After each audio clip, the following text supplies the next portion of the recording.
Hey guys, tonight we are diving headfirst into one of the most legendary journeys in human history. We're going to feel the grit of the desert between our teeth, hear the groan of leather and the soft padding of camel feet, and smell the spices of a dozen different lands. We are joining a camel caravan on the Silk Road. Imagine a world connected not by fiber optics or flight paths, but by a slow, dangerous thread of a trail stretching thousands of miles across brutal deserts and towering mountains. But let's be clear, this is no luxury tour. There are no rest stops with clean bathrooms. There's just you, 100 irritable camels, and the very real possibility of bandits, blizzards, sunstroke, and dysentery. You're essentially signing up to be a long-haul delivery driver for the world's most dangerous shipping company. Honestly, you probably won't survive this. So, before you get comfortable, take a moment to like the video and subscribe, but only if you genuinely enjoy what I do here. It's always fun to see where everyone is tuning in from, so feel free to post your city and what time it is for you in the comments below. Now, dim the lights, maybe turn on a fan for that soft background hum, and let's ease into tonight's journey together. The darkness is not complete. A sliver of pale moonlight filters through the oiled paper window of your small room, just enough to separate the shadows from the deeper voids. The first thing you notice is the cold, seeping up from the packed earth floor through your thin straw pallet. There is no gentle awakening here, no slow fade into consciousness. One moment you are lost in a dream of home, and the next you are awake, your heart thumping with a familiar cocktail of dread and raw anticipation. From far across the city, a sound breaks the pre-dawn stillness. It's a deep, resonant thump, thump, thump. The great drum from one of the city's central towers, signaling the approaching dawn and the hour when the ward gates will be unlatched. You are in Chang'an, the capital of the magnificent Tang dynasty, the largest and most vibrant city in the entire world. A sprawling metropolis of nearly 1 million souls, all neatly contained within a massive grid of defensive walls and smaller, interior walls that turn each neighborhood into its own locked compound at night. This nightly curfew is a well-known historical fact of life in this meticulously organized city. What's less known, a quirky tidbit of urban planning, is that this drumbeat is your alarm clock, a city-wide system to wake the populace. There's no hitting the snooze button on a 2-ton bronze drum. You sit up, the rough wool of your blanket scratching your skin. This is it. The day of departure. For months, it has been a distant concept, a topic of conversation in smoky taverns, a contract signed with a hopeful hand. Now, it is a cold reality pressing in on you. You swing your legs off the pallet, your bare feet meeting the frigid earth. Why are you doing this? Historians still argue whether the average man joined a Silk Road caravan primarily for the lure of wealth, as a desperate flight from debt or a troubled past, or simply out of a pure, unadulterated thirst for adventure. For you, it's a messy knot of all three. Your family's farm could use the silver you've been promised, and the thought of seeing the world beyond the western gates, of seeing the fabled lands of the Sogdians and Persians, has been a fever in your blood since you were a boy. You pull on your felt boots and sturdy tunic. There's a small bowl of cold millet porridge left over from last night. You choke it down with a gulp of lukewarm water. It's a breakfast that makes modern-day survival rations look like a gourmet feast. In the small pack that holds all your worldly possessions, you have a water skin, a small knife, a whetstone, and a flint and steel. Not much to show for a life, but enough for the road ahead. You unlatch the simple wooden door and step out into the narrow alley. The air is thick with the smells of 1 million people living in close quarters: wood smoke, charcoal, the sharp tang of night soil from the clay pots awaiting collection, and the faint, sweet scent of plum blossoms from a hidden courtyard. The drum has stopped, and a new sound is rising, the murmur of a great city stirring from its slumber. You hear the distant crowing of roosters, the clatter of a baker's shutter, the lowing of an ox somewhere nearby. You hurry through the maze of alleys as the sky begins to soften from black to a deep, bruised purple. The main thoroughfares are already coming to life. A man pushes a cart piled high with steaming buns, their scent a warm cloud in the cool air. A night watchman, looking weary, extinguishes a lantern at a crossroads. You are just one small figure in a river of humanity, all flowing towards their daily tasks. But your destination is different. You are heading for the West Market, the sprawling, chaotic heart of international trade, the place where the Silk Road officially begins. This is where the caravan has been quartered and is making its final preparations. As you get closer, a new smell cuts through the city's usual perfume, the unmistakable, musky, and faintly sour odor of camels. It's a scent that, for the next year of your life, will be more constant than the ground beneath your feet. You round a final corner and see them. In the vast, open square, silhouetted against the nascent dawn, are dozens upon dozens of camels, kneeling in patient, grumbling rows. Men shout in a dozen languages, their voices sharp in the cold air. The journey is no longer a dream or a contract. It is real. It is here. And it smells faintly of manure. The West Market isn't just a market, it's a city within the city, a whirlwind of energy that threatens to sweep you off your feet. The air, already thick, is now layered with the dust kicked up by hundreds of shuffling feet and hooves, the rich scent of spices leaking from burlap sacks, the sharp tang of leather, and overpowering it all, that earthy, greasy smell of camel. You see men with skin tones and features you've only ever heard described in stories. A group of Sogdians, with their distinctive hats and sharp, mercantile eyes, haggle loudly over a crate of what looks like glass bottles. A few turbaned men from the far west watch the chaos with a calm, unnerving stillness. This is the start of the line, the easternmost artery of a network that pulses with goods, people, and ideas from here to the Mediterranean. A man with a weathered face and a wispy beard, the foreman of the Cameliers, spots you. He doesn't greet you. He just grunts and points a callous finger towards a long line of kneeling camels. "You're stringed," he barks, the words more of an accusation than an instruction. "5 beasts. You lose one, you lose your pay. You lose the cargo, we leave you in the desert." Well, so much for a welcoming orientation. It seems the company's HR policy is a bit on the harsh side. You approach your assigned team. These are not the one-hump dromedaries of hot southern deserts. These are Bactrian camels, the heavy-duty all-terrain vehicles of the Silk Road. They are magnificent, shaggy beasts, with 2 great humps and an expression of profound, eternal disdain. Their winter coats are still thick and matted, and they reek with a power that makes your eyes water. They are kneeling, their legs folded neatly beneath them, chewing cud with a slow, rhythmic grinding of their massive jaws. One of them turns its head as you approach, lets out a low, guttural groan that sounds suspiciously like a curse, and spits a gob of green, half-digested cud that lands worryingly close to your boot. You decide to name him Grumbles. You and Grumbles are going to be spending a lot of time together.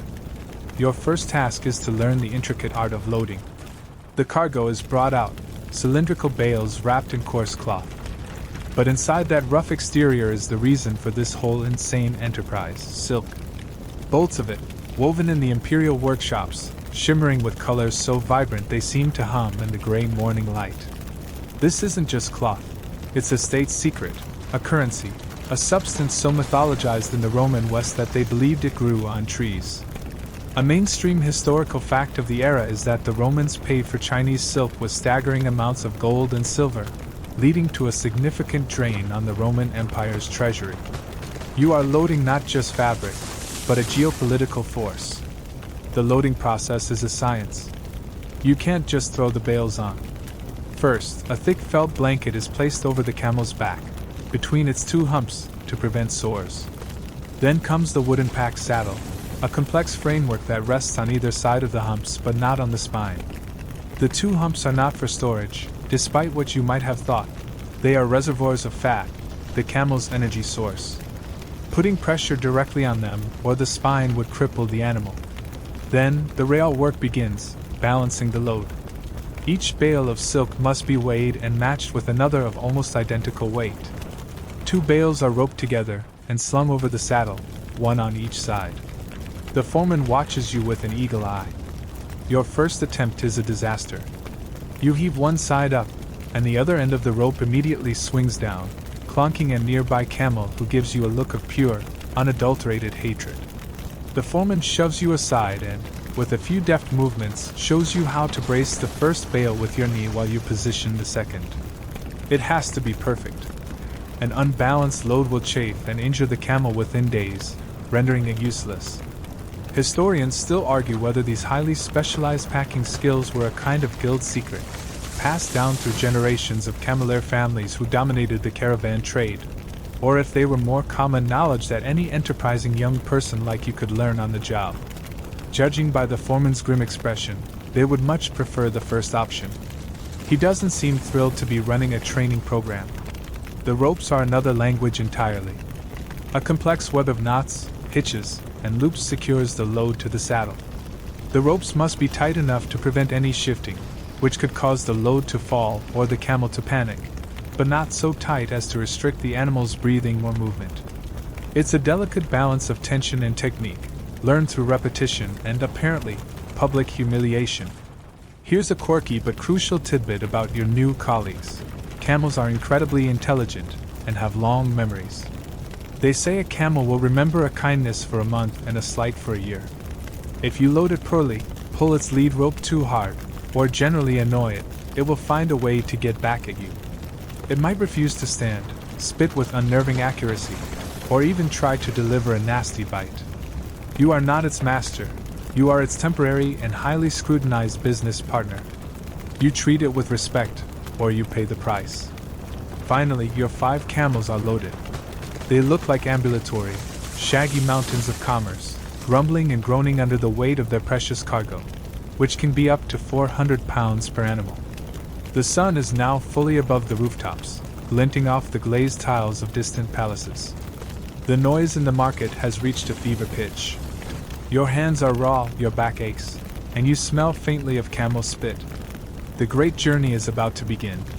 You grab the lead rope of the first camel in your string, the one you've decided not to name grumbles after all, in a gesture of goodwill. He just blinks at you slowly. The adventure has begun. The foreman yells a sharp, guttural command that echoes across the market square. It's a sound that cuts through the din of bartering and shouting. In response, a wave of motion ripples through the caravan. The camels, with a collective groan that sounds like the earth itself is complaining, begin to rise. It's not a graceful movement. They lurch forward, unfolding their long back legs first, tilting you precariously, then pushing up with their front legs in a final, awkward heave. You cling to the lead rope of your first camel, trying to stay out of the way of its massive, splayed feet. All around you, the entire caravan of 100 beasts and maybe 50 men is getting to its feet, transforming from a kneeling encampment into a towering forest of shaggy bodies and swaying loads. A deep-throated horn blows a long, mournful note. This is the signal. The lead camel, adorned with red tassels and a clanking bronze bell, takes its first step. The bell is not just for decoration. Its steady, rhythmic clanging will become the heartbeat of the caravan, a sound that keeps the animals in line and provides a strange, hypnotic comfort in the vast silences to come. Your little string of 5 is tied nose to tail, and your lead camel lurches forward to follow the one in front of it. You find your place, walking alongside your animals, your hand resting lightly on the coarse hair of your lead camel's neck. He smells like dust and lanolin. You begin to move, a slow, lumbering river of commerce flowing out of the West Market. The citizens of Chang'an, used to this sight, barely give you a second glance. A shopkeeper sweeps his stoop, a group of children chase a stray dog, a city official on a fine horse wrinkles his nose at the smell as he passes. For them, it's just another Tuesday. For you, it's the first step on a 7,000-mile journey. You are leaving the known world. You snake through the wide, dusty boulevards of the city, heading west. The scale of Chang'an is immense. You pass government offices with their sweeping tiled roofs, Taoist temples exuding an air of calm mystery, and walled-off wards that house thousands of people. It takes what feels like hours just to cross the city, the camel bell setting a slow, inexorable pace. The sun climbs higher, and sweat begins to trickle down your back. Finally, you see it ahead, the Kaiyuan Gate. It's a monumental structure, a fortress in its own right, the westernmost portal of the capital.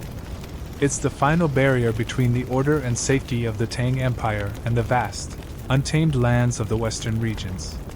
This is the point of no return. Soldiers in gleaming lamellar armor stand guard, their halberds glinting in the sun. This checkpoint is a very real, and very important, historical fact. Every person and every item of cargo leaving this city was subject to inspection. The government wanted to control the flow of goods, especially strategic materials like silk and iron, and they most certainly wanted to know who was coming and going. As you approach the gate, the caravan slows to a halt. The guards are meticulous, but they are also practiced. They don't check every bale on every camel, that would take weeks. But they walk the lines, their eyes sharp, occasionally pulling a man aside to check his travel permits, which you clutch tightly in your hand. They are looking for fugitives, for smugglers, for anyone who doesn't look like they belong. You hold your breath as a guard gives you a long, hard look. He seems to stare right through you, assessing your worth, your intentions, your likelihood of survival. Then, his gaze moves on. You exhale slowly. Here's a quirky detail about this process. The guards weren't just looking for people sneaking out. They were also enforcing cultural and trade regulations. For example, at certain times, there were laws prohibiting the export of specific texts, particularly those on military strategy or advanced silk weaving techniques. A scholar trying to smuggle out a copy of Sun Tzu's Art of War would be in far more trouble than a man with an extra bale of undocumented silk. It wasn't just about the goods. It was about protecting intellectual property, Tang Dynasty style. The inspection process also allows for a moment of human drama. A woman weeps as she says a final farewell to her husband, who is joining the caravan as a guard. Two merchants have a last-minute, heated argument over a debt, their voices rising until a soldier silences them with a sharp rap of his spear but on the ground. You see it all with a strange sense of detachment. You are already part of the caravan, a separate, moving entity with its own rules and purpose. Historians still argue whether the primary purpose of these grand city gates and checkpoints was for military defense, for customs and tax collection, or for the more symbolic projection of imperial power. Was it more about keeping enemies out, keeping wealth in, or just reminding everyone who traveled here that they were leaving a land of supreme order and entering a world of chaos? In all likelihood, it was all three, a perfect fusion of practical security and political theater. The horn blows again. The guards step back. The great, iron-studded wooden gates, which had been only partially open, are swung wide. Ahead of you is not a city street, but a wide, dusty track disappearing into a haze of brown and green. The Lust Plateau. The world outside the walls. You take a deep breath and walk forward, leading your camels through the great stone archway. As you pass from the shadow of the gate into the full, unfiltered sunlight, it feels like crossing a threshold into another realm. The sounds of the city, the shouting, the hammering, the thousands of small, human noises, begin to fade behind you, replaced by the wind, the creak of leather, and the steady, monotonous clang-clang-clang of the lead camel's bell. You glance back one last time at the towering walls of Chang'an. It already looks like a mirage, a dream of civilization. Ahead lies only the road. The caravan trundles on for a few hours, putting a comfortable distance between itself and the walls of Chang'an. The initial thrill of passing through the gate has dissolved into a gritty, monotonous reality. The road is just a road. A wide, packed earth track, rutted by the wheels of countless carts that have come before. The landscape is a rolling expanse of loess, a fine, yellow-brown soil that rises into the air with every gust of wind and every plodding step.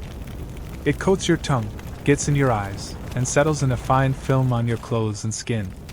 This isn't the grand adventure you pictured, it's just walking. Sometime around mid-morning, a sharp whistle cuts through the air. It comes from the front of the caravan. The lead camel stops, the bell goes silent, and the entire line accordions to a halt. The foreman you met earlier moves down the line, shouting for everyone to gather. "The Karvanbashi speaks!" he yells. The Karvanbashi. The caravan master. You've heard the title whispered with a mixture of respect and fear. He is the owner of the cargo, the financier of the expedition, the man whose word is absolute law once you leave the city's jurisdiction. You leave your camels, who seem relieved to stop, and join the rough circle of men forming in an open patch of ground. And then you see him. He is not a large man, not a muscle-bound warrior. He is a Sogdian merchant, lean and wiry, his face a road map of deserts and mountains. He wears a fine, dark blue silk robe, practical but clearly expensive, and his eyes are like chips of obsidian. They miss nothing. He stands with a quiet stillness that makes him the instant center of gravity. This is a man who has made this journey a dozen times. He's not here to make friends. He's here to make a profit, and if everyone's lucky, keep them alive. His employee handbook is short and consists mostly of threats. He waits until every man is present and silent. The only sound is the wind and the soft groaning of the camels. Then he speaks. His voice isn't loud, but it cuts through the air with the precision of a sharp knife. He speaks the common trade tongue, a pidgin of various dialects, so everyone can understand. Listen well, he begins, his gaze sweeping over the faces of the assembled men. The cameliers like you, the hired guards, the few paying passengers. The laws of the Tang are behind us. Out here, there is only one law, the law of the caravan. My law. He holds up one finger. Water. We do not stop for water whenever we are thirsty. We stop when I say we stop. You will be rationed. You drink what you are given. If I catch you stealing water from another man or from the camel's supply, I will slit your water skin and leave you where you stand. The threat hangs in the air, cold and absolute. He holds up a second finger. Pace. The caravan does not wait. If you fall ill, we will help you if we can.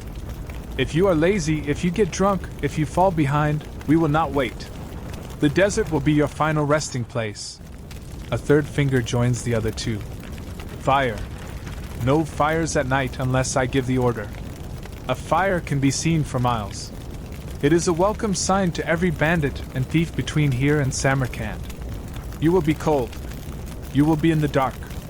You will be alive. His eyes narrow. There is no theft in my caravan. What is yours is yours. What belongs to the camel belongs to the camel. What belongs to me, he gestures to the silk-laden beasts, is worth more than all of your lives combined. If you steal from it, your hands will be forfeit. If you steal from another man, you will be flogged and cast out at the next oasis, penniless. This absolute power of the caravan master is a well-established historical fact. He was often the investor, the guide, the judge, and the jury all rolled into one. His authority was contractually agreed upon back in the city, giving him the power of life and death over the caravan's members.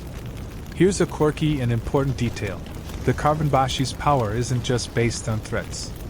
He's also the caravan's banker. You see the small, leather-bound pouch at his belt. It doesn't just contain his personal money. It contains the geba, the letters of credit and promissory notes, that are the lifeblood of long-distance trade. Without him to negotiate passage fees, to pay bribes to local chieftains, and to vouch for the caravan at each caravanserai, you're just a bunch of armed vagrants ripe for the picking. His authority comes from the fact that he holds the key to everyone's potential profit. Finally, the Caravanbashi says, his voice dropping slightly, you will obey my foreman and my guards without question. They speak for me. He nods to the circle of hard-faced men who have been standing silently at his back, their hands resting on the hilts of their swords. They are his personal retinue, mercenaries loyal only to the man who pays them. Scholars debate whether the authority of a caravan master was based more on a formal, legal contract signed back in the city, or on his personal charisma, reputation, and the raw threat of the guards loyal only to him. Looking at this man, you suspect it's a potent and inseparable blend of both. He has the law on his side, but he also has the muscle to enforce his own version of it. He looks around the circle one last time. Work hard. Stay alert. Do not cause trouble, and you will see riches you have only dreamed of. He turns without another word and walks back to his own magnificent white camel at the head of the line. The foreman shouts, "Back to your animals! We move!" The meeting is over. There were no questions, no discussion. You walk back to your string of 5 camels, the Caravanbashi's words echoing in your mind. The camels seem to be the only ones unimpressed, continuing to chew their cud as if critiquing his management style. The reality of your situation has become crystal clear. You are not an adventurer. You are an employee in a high-risk enterprise, a tiny cog in a giant, moving machine. And the man in charge has just made it very plain that he considers you entirely expendable. With that uplifting team-building exercise complete, the journey can truly begin. The foreman's shout galvanizes you. You grab the lead rope, give it a gentle tug, and fall into step beside your camel. The great beast, which you have now mentally named Stinky, seems to know the drill. The caravan lurches forward, and the rhythm begins. It is the defining sensation of your new life. It's a three-part beat: the soft, heavy thud-thud of the camel's padded feet on the packed earth, the constant, dry creak-creak of the leather harnesses and the wooden saddle, and overlaying it all, the steady, hypnotic clang, clang, clang of the lead bell far ahead. It's a sound that will drill itself into your consciousness, a sound you will hear in your sleep for the next year. Your world shrinks to the immediate. Ahead of you is the backside of the last camel and the string in front of you. For the next 8 to 10 hours, this will be your primary view. You will become an expert in the subtle sway of a camel's rump, a connoisseur of its shaggy, dusty coat. It's not the epic vista you imagine, but it's your reality now. You find a comfortable walking pace, one that matches the camel's long, deliberate stride. You are a walking man, moving at the speed of a walking man, which, incidentally, is the official speed of the entire caravan. This is a crucial historical fact of the Silk Road. It was not fast. A good day's travel might cover 15, maybe 20 miles. You aren't racing across the continent, you are inching. The landscape does little to distract you. The Luss Plateau stretches out in every direction, a vast, undulating sea of brownish yellow. The sky above is a brilliant, empty blue. There are no dramatic mountains yet, no mysterious forests. It's just you, the dust, and 100 swaying camels. It's like watching paint dry, except the paint is dirt, and it's actively trying to get into your lungs. Your mind, starved of stimulus, starts to wander. You think of your family, of the village you left behind. You wonder what they're doing right now. Are they eating a hot meal? Sleeping in a real bed? You try to push the thoughts away. Homesickness is a dangerous indulgence out here. The sun begins its slow, merciless climb. The initial morning chill burns off, replaced by a dry, baking heat. Sweat stains your tunic and the dust kicked up by the caravan sticks to your damp skin, forming a fine layer of grime. You pull your headcloth lower to shield your face from the glare. The men around you are silent, conserving their energy. There is no cheerful banter, no road trip sing-alongs. The Karvanbashi's rules, and the sheer effort of the march, see to that. This brings up a social dynamic you're just starting to navigate. Historians still argue whether the social hierarchy on the trail was a rigid extension of city life, with experienced cameliers lording it over novices like you, or if the shared hardship created a more egalitarian, pragmatic brotherhood. From what you can tell so far, it's a bit of both. The older hands, the veterans of the trail, keep to themselves, communicating in grunts and nods. They watch you, the newcomer, with a mixture of pity and contempt. You haven't earned your place yet. You are a liability until proven otherwise. To pass the endless hours, the men fall into their own private rhythms. Some seem to meditate as they walk, their eyes half closed. Others, you notice, have a quiet, repetitive habit. One of the guards near you softly taps his sword hilt in time with the camel's steps. An old camelier a few places ahead hums a low, monotonous tune, a wordless chant that seems to go on for hours.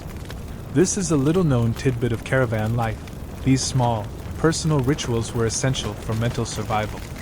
They were a way to occupy the mind, to mark the passage of time, and to fend off the madness that could come from the sheer, soul-crushing boredom of the march. It was the ancient equivalent of having a song stuck in your head, only you put it there on purpose. Your body begins to complain. A blister is forming on your heel. Your shoulders ache from the unfamiliar posture of walking on the uneven ground. You shift your small pack, trying to find a more comfortable position. You take a mouthful of water from your skin, careful to make it a small one, swishing it around before swallowing, making it last. The water is already warm and tastes of leather. The sun climbs higher and higher, bleaching the color from the sky and the land. There are no shadows. The heat beats down like a blacksmith's hammer. The air shimmers. The rhythm continues, unchanging. Thud thud, creak creak, clang. You look ahead at the endless line of camels, their forms wavering in the heat haze. You look behind and see the same. You are a single, insignificant bead on a very long string, being pulled slowly across the surface of the world. And you realize, with a sinking feeling, that the adventure isn't just beginning. The adventure is this endless, aching, dusty walk. No in-flight movies on this airline. Just the back of a camel and the long, slow march. The sun reaches its zenith, a white-hot coin hammered into the peak of the sky. It hangs directly overhead, merciless and absolute, erasing what little shadow you might have had. The heat is no longer just beating down on you. It feels like it's rising from the earth itself, a physical presence that presses in from all sides. The dust tastes like chalk. The air you breathe is hot and dry, searing your throat. This is the worst part of the day, a time when even the wind offers no relief, serving only to blow more hot grit into your face. Just as you feel you can't take another step, that you might just lie down in the dirt and let the caravan walk on without you, the whistle sounds again from the front. It's sharp and blessedly final. The lead bell goes silent. The creaking of leather and the plodding of feet ceases. The caravan has stopped for its midday halt. It is not a long stop. It's not for you, really. It's for the camels. The foreman's voice rings out. Water the animals! Check the loads! There's a flurry of practiced activity. You and the other cameleers guide your strings off the main track, getting them to kneel in the sparse, dusty shade of a few stunted, thorny bushes that seem to be the only living plants in this entire landscape. Grumbles and his 4 companions let out a symphony of groans as they fold themselves to the ground. Your first duty is to them. You unhook the heavy water skins dedicated to the animals and pour a carefully measured amount into a collapsible leather trough you carry. The camels drink deeply, their long necks extended, making a loud, satisfying gurgling sound. They are placid, almost serene. This is their moment. While they drink, you run your hands over their legs, checking for cuts or swelling. You walk around each beast, inspecting the pack's saddles and ropes. The morning's march can loosen things, and a shifting load is a disaster waiting to happen. You find a rope on one of your saddles has begun to chafe against the wool blanket. You quickly unfasten and retie it, adding an extra fold of cloth for padding. The old hands are doing the same, their movements economical and sure. They miss nothing. Only after the animals have been tended to do you get to think about yourself. You find a sliver of shade cast by one of the kneeling camels. A patch of real estate that smells powerfully of camel, but is at least a few degrees cooler than the open sun. You slump to the ground, your back against the animal's warm, hairy side. The beast lets out a low rumble, but doesn't seem to mind. You've been promoted from annoying stranger to tolerable furniture. You rummage in your pack for your lunch. It is not an inspiring meal. It consists of a piece of naan, a hard, dry flatbread that seems to be composed of equal parts flour and grit. It's the kind of bread that could be used as a serviceable throwing weapon.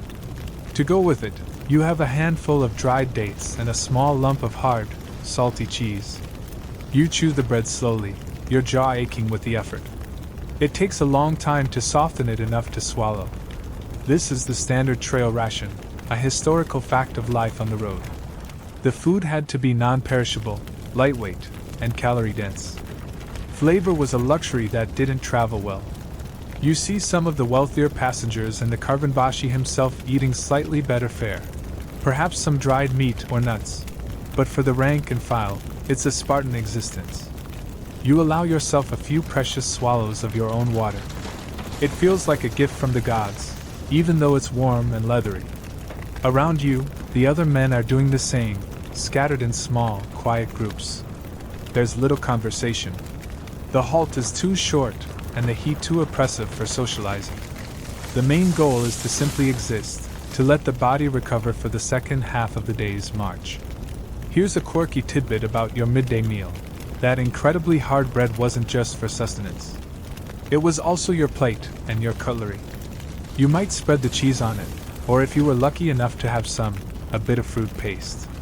When you were done, there was no washing up. You just ate the evidence. It was the pinnacle of efficiency and, let's be honest, a good way to make sure you got every last calorie.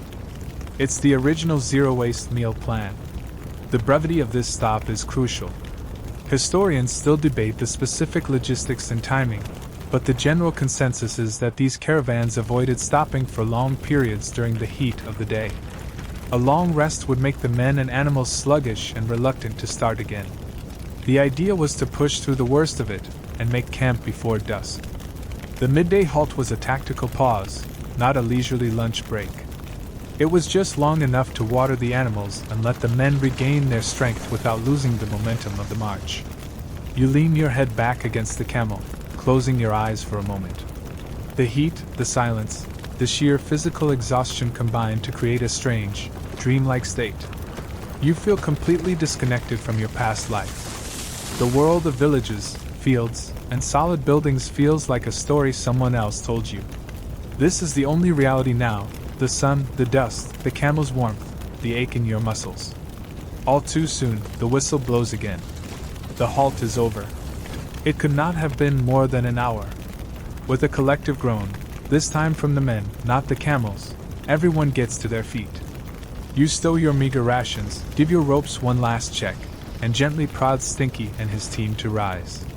They do so with their usual grumbling reluctance. You take your place, the caravan reassembles on the track, the lead bell starts its clanging, and you begin to walk. The afternoon march has begun. It will be just like the morning march, only hotter and with more blisters. The afternoon march is a mirror image of the morning, a long, slow grind under a sun that has lost its vertical intensity but now cooks you from the side. As the day wears on, a new kind of awareness begins to dawn in your weary mind. You start to look up from the dusty rump of the camel in front of you and wonder, how does anyone know where they are going? There are no road signs. There are no mile markers. The track you follow is often faint, braided with dozens of other, similar tracks, some leading nowhere at all. Yet the Karvanbashi at the front of the line moves with an unwavering sense of purpose. He isn't guessing. He knows. You start to watch the veterans, the old hands, trying to see what they see. Their gaze isn't vacant, it's active. They are constantly scanning, reading a language written on the landscape that is invisible to you. Your first lesson is the sun. It's the most obvious compass, a giant, fiery clock in the sky. You learn to stand facing your own shadow in the morning to find west, and to keep the sun on your left shoulder to know you are heading in the right general direction. You learn to gauge the time of day by the length of that shadow, a simple but surprisingly accurate trick. When your shadow is a tiny puddle at your feet, it's midday. When it stretches out long and thin before you, the day is ending. Your internal clock, long governed by city drums and mealtimes, is being recalibrated to a more ancient, cosmic rhythm. But the sun only gives you a general direction. The real art lies in the details. You notice the foreman squinting at a distant, hazy line of hills. To you, it's a formless purple smudge. To him, it's a map. He's looking for a specific notch, a particular peak that looks like a sleeping dragon, a landmark he carries not on a piece of parchment, but in his mind's eye. The road is not the dusty track you're on, it's a mental line drawn from one subtle landmark to the next. A strangely shaped rock formation. A solitary, wind-twisted tree that has somehow survived out here for a century. The curve of a dry riverbed. These are the signposts of the Silk Road. This knowledge is a kind of story, passed down from one generation of caravan master to the next. A well-known historical fact is that the Silk Road was never a single, continuous path but a vast and shifting network of trails. The best route changed with the seasons, with the availability of water at oases, and with shifting political landscapes or bandit activities. A guide's knowledge was therefore fluid and absolutely vital. Their map was an oral saga, Follow the setting sun for 3 days until you reach the dry wash of the Three Sister Stones. Turn north, keeping the jagged peak on your right, until the smell of wormwood grows strong. It's a far cry from pulling out your phone and asking for directions. Your internal GPS is getting a much-needed, and brutally difficult, software update. Historians and archaeologists still argue about the extent to which formal maps, as we know them, were used by caravans. While some incredible ancient maps have been discovered, like the detailed silk maps found in the Mwangwi tombs in China, these were likely administrative or military documents, not practical, pocket-sized road maps for your average camelier. They were rare, precious, and would have been useless in a sandstorm anyway. The real currency of navigation was experience. As dusk finally bleeds across the sky in shades of orange and violet, the caravan halts for the night. There is no bustling caravanserai yet, just an open, desolate spot chosen for its decent grazing and defensible position. The camels are unloaded and hobbled, allowed to forage on the sparse, tough vegetation. A simple, cold meal is eaten in the growing dark. As the Caravanbashi ordered, no fires are lit. The only light is the brilliant canopy of stars that begins to appear in the deepening twilight. You lie back on your bedroll, every muscle in your body humming with fatigue. And you look up. Without the haze of city lights or even a campfire, the sky is a spectacle you have never truly seen. The stars are not just scattered points of light. They are a thick, glittering dust, so numerous they seem to merge into a shimmering river of light, the celestial river, as your people call it. An old camelier, a man who hasn't said more than 2 words to you all day, lies nearby. He sees you staring up in dumb wonder. He points a gnarled finger towards a faint but steady star. "That one," he says, his voice raspy. "He does not move. All the others, they dance around him.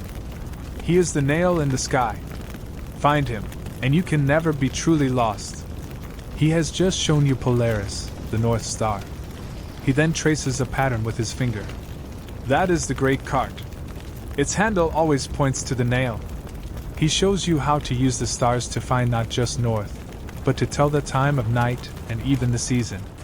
Here's a quirky tidbit of this ancient navigation. It wasn't just about the sky. The old man tells you that a true master can read the land even in the dark. He can feel the direction of the prevailing wind. He can smell water from miles away. He can read the ripples in the sand dunes, which form in predictable patterns based on the wind. He knows which plants grow only on north-facing slopes. The entire world is a map, if you just learn how to read the script.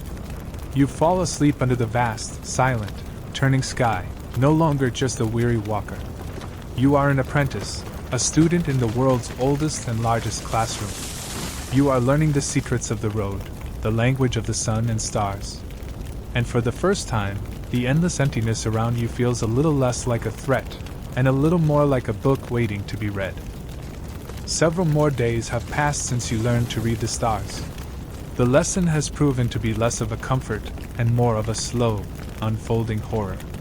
Each night you can see you are in a slightly different position, confirming that you are, in fact, moving. But each day, the landscape remains stubbornly, punishingly the same. A featureless brown pan under a featureless blue sky. It's a journey through nowhere, and it feels like it will last forever. The initial ache in your muscles has settled into a deep, permanent exhaustion. Your lips are cracked. The water in your skin is low, and each sip is a calculated decision.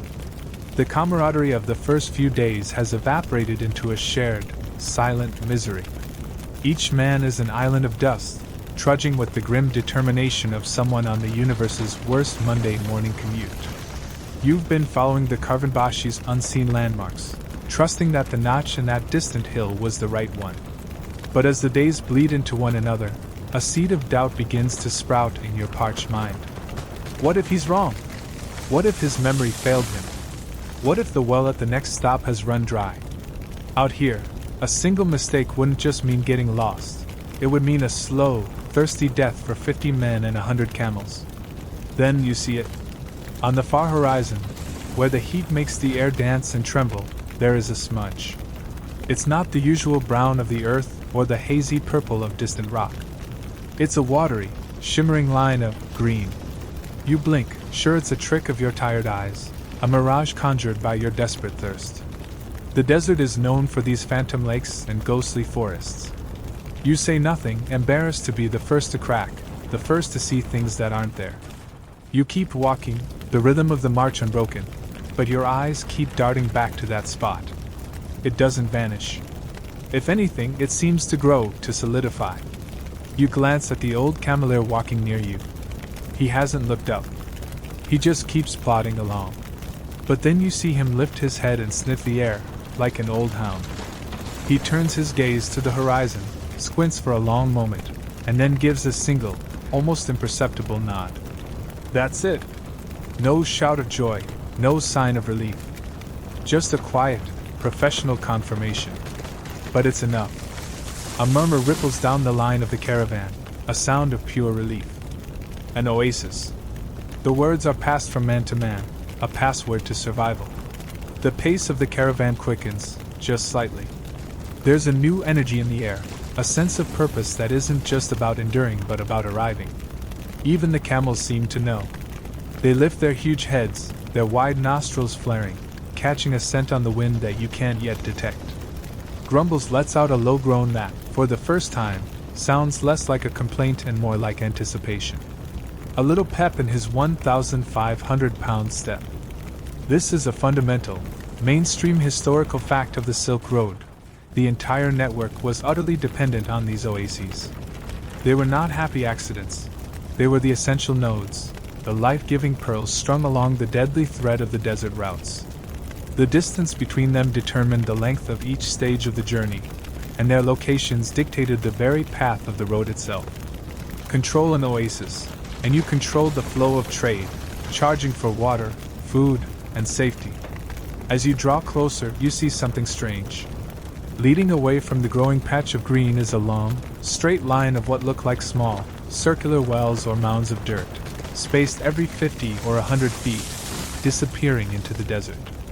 An old guard, seeing your confused look, points with his chin. "Can it?" he says, using a Persian word. This is your quirky tidbit of ancient ingenuity. The secret to many of these desert oases wasn't just a spring. It was a sophisticated system of underground channels, sometimes miles long, dug by hand to tap into distant, underground water tables at the base of mountains and carry the water gently downhill to the surface. The mounds you see are the access shafts used for digging and maintenance. The oasis ahead isn't just a natural miracle, it's a staggering feat of ancient engineering, a secret plumbing system for the desert. The existence of such a valuable, life-sustaining place in the middle of nowhere brings up a tense question.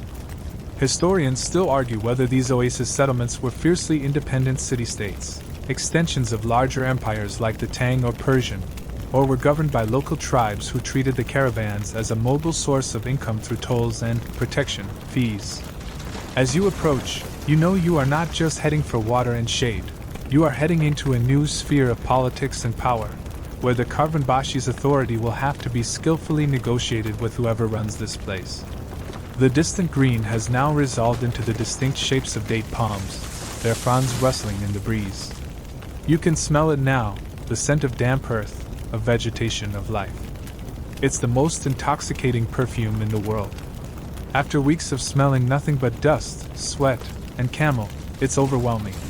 You can even hear new sounds carried on the wind, the distant braying of a donkey, perhaps even the faint murmur of human voices. Ahead, you can just make out the top of a high, mud brick wall. This isn't just a waterhole. It's a settlement. A fortress. A caravanserai. It is safety. It is rest. And it is waiting for you. That final stretch towards the oasis is the longest mile of your life. Every step is fueled by the promise of what lies ahead. As you get closer, the oasis reveals itself not as a gentle pool surrounded by palms, but as a formidable fortress. A high, thick wall of sun-dried mud brick, at least 20 feet tall, surrounds the entire settlement. There is only one entrance, a massive wooden gate, barred and reinforced with iron straps, watched over by armed men lounging on the parapet above. This isn't a welcome center, it's a stronghold. The caravan halts just outside the gate. The Caravanbashi dismounts from his white camel and strides forward alone. The rest of you wait, a dusty, exhausted congregation, while he negotiates your entry. You can't hear the words, but you can see the gestures. The gatekeeper, a burly man with a magnificent black beard, leans down from a small window. There is haggling. The Caravanbashi makes a gesture of offering. The gatekeeper shakes his head. The Caravanbashi gestures again, more insistently.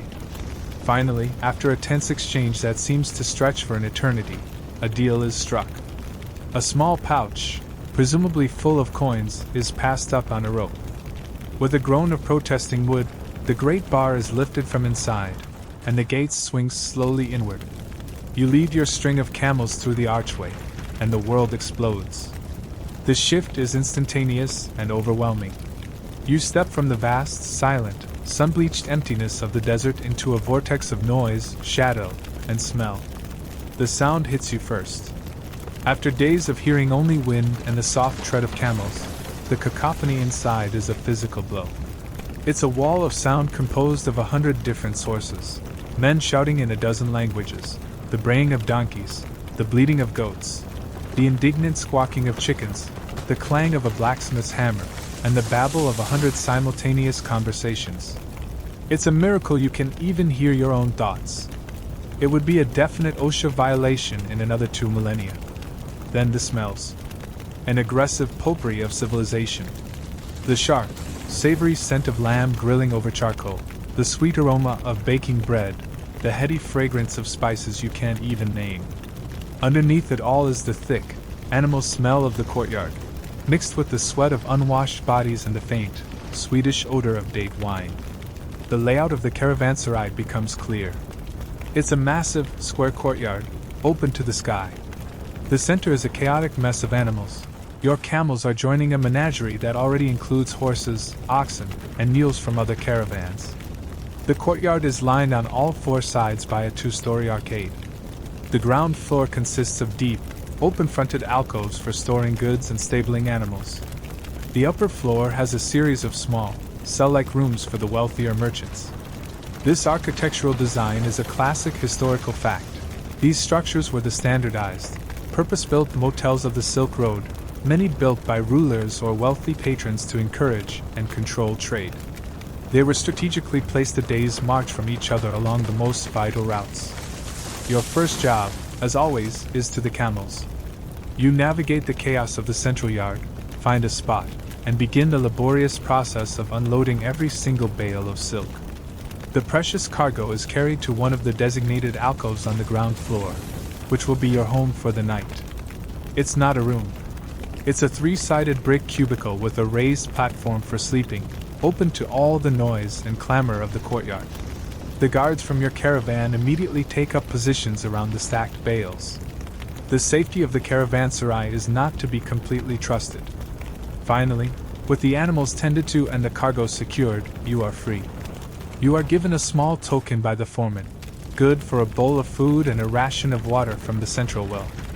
The well is the heart of the entire complex, a hub of social activity where you wait in line with Sogdians, Persians, Turks, and even a few men who look like they've come from India. There is a palpable sense of relief here, but also a constant, low-level tension. Historians still argue whether caravanserais were genuine safe havens fostering cross-cultural trust, or if they were volatile pressure cookers of paranoia and crime, where every stranger was a potential threat. You can feel both sides of that argument in the air.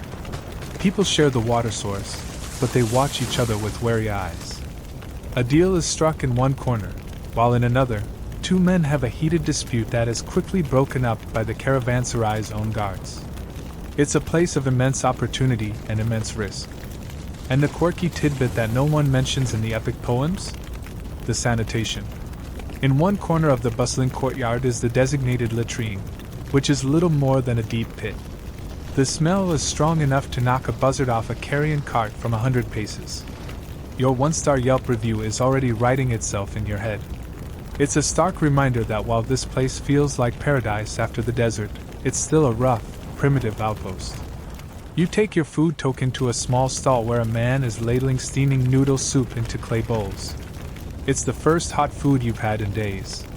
You find a spot on the edge of your alcove, huddle over the bowl, and devour it. The taste of the rich broth, the salt, the soft texture of the noodles, it's the most exquisite meal you have ever eaten. You sit there for a long time, just watching the theater of the caravanserai unfold, 1,000 tiny stories playing out at once under the darkening sky. Here, in this noisy, walled-in world, you realize the caravan doesn't just carry silk. It carries everything. The noodle soup has warmed you from the inside out, a small anchor of comfort in the swirling chaos of the caravanserai courtyard. Your belly is full, the camels are settled, and for the first time in what feels like an eternity, you have nothing to do but watch. You lean back against a rough-hewn pillar, pulling your knees to your chest, and let the scene wash over you. And you begin to understand that the real trade, the most important commerce of this place, has nothing to do with the silk bales locked away in your alcove. You see it first in the corner of your eye. A man sits alone on a prayer mat, seemingly oblivious to the chaos around him. He is a Buddhist monk, his head shaved, his robes the color of saffron and sunset. He's clearly traveled with a different caravan, one coming from the west, perhaps from one of the great monastic centers in Bactria or even further, from India itself. He is the picture of serenity, a small, still pond in the middle of a raging river. A few of the local children watch him with wide, curious eyes. He doesn't preach or try to convert them, he simply is. And his presence, his quiet devotion, is a seed planted in the minds of everyone who sees him. This is how faith travels, not always in grand sermons, but in the steady, quiet example of a single person. The spread of Buddhism from its heartland in India into China is a cornerstone historical fact of this era. And you are watching it happen, one monk, one caravanserai at a time. A few yards away, a different kind of exchange is happening. A Persian merchant, his face framed by a magnificent black beard, is showing something to a Chinese trader, a man who looks like he might be a scout for a future caravan. The Persian holds up a small, delicate glass vial. It catches the light of the torches, shimmering with an iridescent blue you've never seen before. Glass, in your world, is a coarse, greenish, functional thing. This is art. It's a technology, the secret of Roman and Syrian glassblowing, slowly making its way east. The Chinese man examines it with intense focus, not as a customer, but as an engineer. He isn't just seeing a pretty bottle. He's trying to deconstruct the process, to understand the magic that created it. In return, the Chinese trader might later show him a sheet of paper, smooth, light, and cheap, a stark contrast to the heavy parchment or wooden slips the Persian is used to. They are reverse engineering each other's worlds. The exchange gets even more abstract. You see two old men, one a Greek-looking man from the city of Bokhara, the other one of the guards from your own caravan, crouched in the dust. The Bukharan is using a stick to draw geometric shapes, triangles and circles, talking excitedly.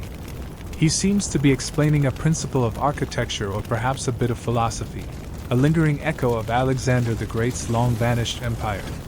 The guard isn't a scholar, but he's listening intently. This is how ideas move. Not in libraries, but in dusty conversations, passed from one mind to another in a chain stretching across the continent. It's the world's first open-source project, developing in real time, with zero-version control. Historians still debate the intentionality of this intellectual exchange. Was it a conscious effort by missionaries and scholars to spread their knowledge, or was it more of an accidental cultural osmosis, the inevitable byproduct of putting so many different people in a confined space? Were they actively trying to teach and convert, or were they just passing the time, sharing stories and skills with no grander purpose in mind? Looking at the scene before you, it seems to be both. The monk is on a mission. The two old men are just having a chat. Both methods work. Here's a quirky tidbit for you. Among the most successful cultural exporters were the Sogdians, like your own Karvanbashi. Many of them were followers of a faith you've never heard of, Manichaeism. You see a group of them now, gathered near their own cargo. They are not praying loudly. Instead, they face the setting sun and hum a low, resonant chant, a prayer to the kingdom of light. Theirs is a religion that blends elements of Zoroastrianism, Buddhism, and Christianity into a unique whole, focusing on the cosmic struggle between a spiritual world of light and a material world of darkness. It was a religion for merchants, practical, adaptable, and spread quietly along these very trade routes. The flow of information is everywhere. A man shows another a new, more effective type of poultice for a camel's sore. A woman from a local tribe demonstrates how to grind a certain root to produce a fever-reducing tea. It's all very convincing, though the lack of double-blind clinical trials gives you a moment's pause.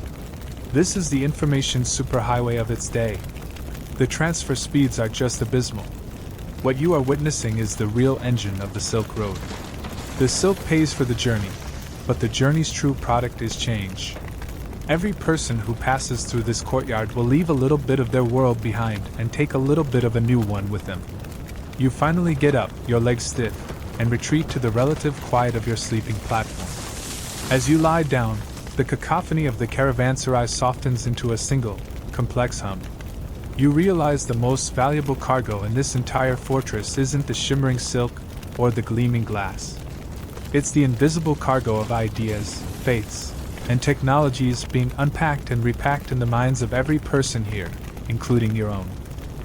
You manage a few hours of fitful sleep, a shallow dive into dreams haunted by the endless noise of the caravanserai courtyard. You're jolted awake not by a drum, but by a sudden, sharp cry from the other side of the compound. It's a sound of alarm, followed by angry shouting in a language you don't recognize. The entire caravanserai seems to hold its breath for a second, a collective tensing of muscles. Then, the shouting intensifies. The guards from your caravan are instantly on their feet, their hands on their swords, forming a tight perimeter around your alcove and its precious silk. The Karvanbashi emerges from his private room on the upper level, his face a mask of cold fury. He barks orders at your foreman, who then starts hustling the cameleers, urging you to stay back but be ready. Ready for what? The commotion is coming from a caravan of Indian merchants who arrived late last night, their camels laden with spices and cotton. Their guards are now in a tense standoff with a group of rough-looking men, local tribesmen by the look of their leather clothing and fierce, top-knotted hairstyles. In the center of the dispute, a bale of cotton lies ripped open, its white contents spilling onto the dusty ground. It's a classic case of attempted theft, caught in the act. The caravanserai guards, the local security force, are trying to intervene, but they are outnumbered and seem reluctant to get too aggressive with the locals. This is the grim reality you were warned about. The threat of bandits isn't just something you face in the open desert. Sometimes the bandits are right here inside the walls, disguised as fellow travelers or locals, waiting for a moment of lax security. Your heart pounds in your chest. The relative safety of the caravanserai has just evaporated. It's no longer a haven, it's a cage with a tiger in it. The Karvanbashi doesn't wait for the situation to resolve itself. He signals to your guards, who begin to systematically check the ropes on your own bales, making sure nothing has been tampered with during the night. His philosophy is clear: trust no one. He then has a quiet, intense word with the master of the Indian caravan. They are competitors, but in this moment, they are allies. They have a shared interest in seeing the thieves punished and maintaining some semblance of order. This is a well-documented historical fact. While caravans were often commercial rivals, they would frequently band together for mutual protection. A single small caravan was a tempting target, but a combined force of several hundred men and animals was a much harder nut to crack. These temporary alliances were a crucial survival strategy on the road. Eventually, the master of the caravanserai, a portly man who seems more interested in collecting fees than enforcing justice, manages to de-escalate the situation. The thieves are not dragged off in chains. Instead, after a long and heated negotiation, some coins change hands. The tribesmen, grumbling and casting dark looks, are sullenly escorted out of the gate. It's not justice, it's a protection payment, a bribe to prevent further trouble. For the master of the caravanserai, a bloody fight is bad for business. For you, it's a chilling lesson. The only real law is strength and wealth. The incident leaves a pall over the caravanserai. The easy mingling of the night before is gone, replaced by suspicion. caravans pack up their goods with a new urgency. You reload your camels under the watchful eye of your own guards, constantly scanning the courtyard, seeing potential threats in every shadow. As your caravan prepares to depart a day later, the Caravanbashi gives another of his cheerful, motivational speeches. "That was nothing," he says, his voice laced with contempt. "Child's play. The real wolves do not lurk in the courtyards. They wait in the sands, where there are no walls and no witnesses." He goes on to explain the caravan's defensive protocols for the open desert. It's a surprisingly sophisticated system. The caravan will now travel in a more compact formation. The most valuable cargo, the silk, will be in the center, surrounded by camels carrying less critical goods like food and water. The cameliers like you will walk on the inside of this formation. The perimeter will be maintained by the hired guards, a mobile wall of armed men. Historians still debate the effectiveness of these defensive formations against determined, large-scale attacks. Could a few dozen guards truly fend off a determined tribal raiding party of 100 horsemen? Or was the formation more of a deterrent, a display of organization and readiness designed to make bandits think twice and seek out a softer, easier target? It was likely a bit of both. The goal wasn't necessarily to win a pitched battle, but to make attacking you seem like more trouble than it was worth. The Caravanbashi adds a quirky but deadly detail to his instructions. He points to a few specific camels, laden not with silk, but with what looks like ordinary sacks of sand. "If we are attacked," he says, "the guards will form a circle. The cameliers will bring the camels to their knees inside the circle, forming a living barricade. And you," he points to you and a few other young men, "will have a new job. These sacks do not contain sand." He opens one to reveal a fine gray powder. "This is quicklime. When the bandits charge, you will throw this into the wind, into their faces and the faces of their horses." The image is horrific. Quicklime, when it contacts moisture, like the sweat on skin or the surface of an eye, reacts, causing severe, caustic burns and blindness. It was a primitive but terrifyingly effective form of chemical warfare. This is a journey that just keeps getting more delightful. You leave the caravanserai with a heavy heart. The illusion of the oasis as a paradise has been shattered. The world outside the gate, which just days ago seemed like a featureless purgatory, now feels strangely preferable. Out there, at least you can see the enemy coming. As you fall back into the monotonous rhythm of the march, you find yourself constantly scanning the horizon, no longer looking for landmarks, but for the telltale plume of dust that might signal an approaching rider. The journey has entered a new, more dangerous phase. After leaving the tense atmosphere of the caravanserai, the familiar rhythm of the march feels almost comforting. You know this routine. You know the ache in your legs and the grit between your teeth. But then, the ground begins to change. The packed, yellow-brown earth of the Lus Plateau, which has been your constant companion since leaving Chang'an, gradually gives way to something softer, paler, and infinitely more treacherous. Sand. At first, it's just patches, but soon it becomes a sea. The camels, who walked with such steady purpose on the hard ground, now labor. Their wide, padded feet, so perfectly adapted for this, sink with every step. The effort of walking for you becomes 10 times harder, a grueling slog through ankle-deep powder that gives way beneath you. The world, which was already a minimalist masterpiece of brown and blue, has simplified even further. It's like the planet has run out of ideas and is just repeating the same texture file over and over again. The old camelier who taught you the stars spits a stream of sandy saliva onto the sand, where it is instantly swallowed. "The Taklamakan," he says, and the name alone seems to cast a chill despite the searing heat. He tells you the old stories, the meaning of the name in the tongue of the local tribes. "He who enters does not come out. Welcome to nature's largest and least comfortable sandbox. You have officially entered one of the great, terrible deserts of the world." The Caravanbashi calls a halt, not for a rest, but for another lecture. He explains that you are not going through the desert. No one does. To attempt to cross the heart of the Taklamakan would be suicide. This is a crucial geographical and historical fact. The Silk Road famously splits into two main branches to avoid this very wasteland. There is a northern route and a southern route, both hugging the mountain ranges. The Tian Shan to the north, the Kunlun to the south, that hem in the desert. The caravans creep along the edges, hopping from one precious oasis town to the next, like a nervous frog crossing a highway by only jumping on the painted lines. You are now on one of those lines, and the highway is death. The march resumes, but the atmosphere has changed completely.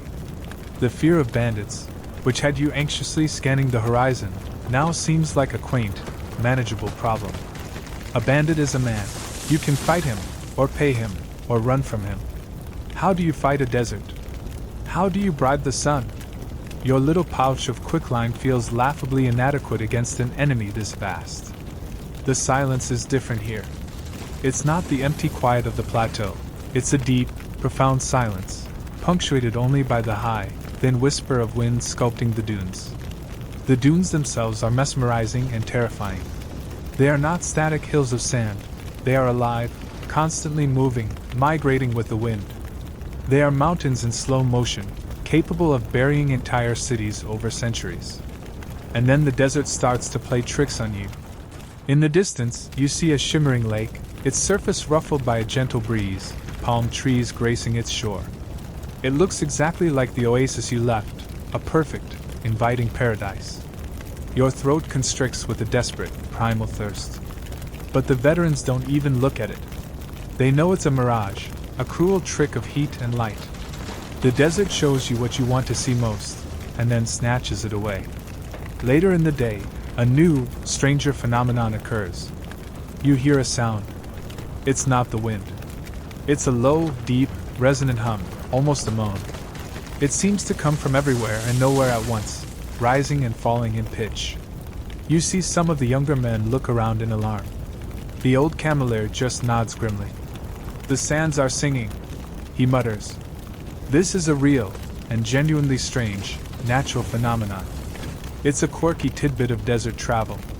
Under specific conditions of wind and sand composition, the movement of sand down the face of a large dune can create a powerful, sonorous vibration, a sound that can be as loud as a drum. To you, it sounds like the ghosts of 1,000 failed caravans, moaning a warning. Your noun bread now seems to have more sand in it than usual, which you didn't think was possible. The grit is not just underfoot, it's in your food, in your water, in your soul. Historians still debate the source of the many terrifying legends associated with the Taklamakan Desert. Famous travelers like the Chinese monk Xuanzang and later Marco Polo wrote vivid accounts of these dangers, describing not just sandstorms, but evil spirits and demons that would call out to travelers by name, luring them off the path to their doom. Were these simply poetic descriptions of mirages and the singing sands? Or were they genuine psychotic episodes, auditory and visual hallucinations brought on by extreme dehydration, heat stroke, and sensory deprivation? For you, hearing that unearthly hum rise from the dunes, the line between natural phenomenon and supernatural warning is very, very thin. As dusk approaches, you make camp in the lee of a giant dune. There is no foraging for the camels here. They eat from the sacks of dried fodder you carry, their own rations as carefully guarded as yours. As you chew your own sandy bread, you look out at the endless waves of sand, now painted in surreal shades of pink and gold by the setting sun. The beauty is terrifying. You are an insignificant speck in an ocean of sand, and tomorrow, you have to get up and swim further into it. The third day in the Taklamakan begins with a brassy, unforgiving sunrise. The beauty has worn off, replaced by a grim acceptance of your new reality. The world is sand. The air is sand. Your future is sand. As you load your designated string of 5 camels, you find yourself watching them with a new sense of wonder, a feeling that borders on reverence. While you and the other men are visibly deteriorating, your skin cracked, your eyes red-rimmed, your movements sluggish with fatigue, the camels seem fine. They kneel with their usual bored indifference, chewing their cud as if they were lounging in a palace garden. They carry 400 pounds of silk through terrain that makes you breathless after 100 steps. They haven't had a proper drink of fresh water in days, yet they seem no worse for wear. You are witnessing a masterclass in biological engineering, a creature so perfectly designed for this hostile environment that it makes you feel like a pathetic, soft, water-dependent amateur. You run your hand over Grumble's shaggy neck, and he rewards you by not spitting on you, which you take as a sign of burgeoning friendship. You look closely at his face. His eyes, large and dark, are protected by a double row of incredibly long, thick eyelashes. They are not for looking pretty. They are organic sand goggles, designed to catch the finest wind-blown particles. And if any grit gets through, a third, transparent eyelid can sweep across the eyeball like a windshield wiper to clear it away. It's a feature you would kill for right now, as your own eyes feel like they've been scrubbed with sandpaper. Then there are his nostrils. They aren't just simple openings. They are thin, slit-like, and can be sealed shut during a sandstorm to prevent him from inhaling the desert. And here's a quirky but incredible physiological tidbit. The inside of a camel's nasal cavity is a labyrinth of thin, scrolled bones called turbinates, covered in a massive surface area of mucous membrane.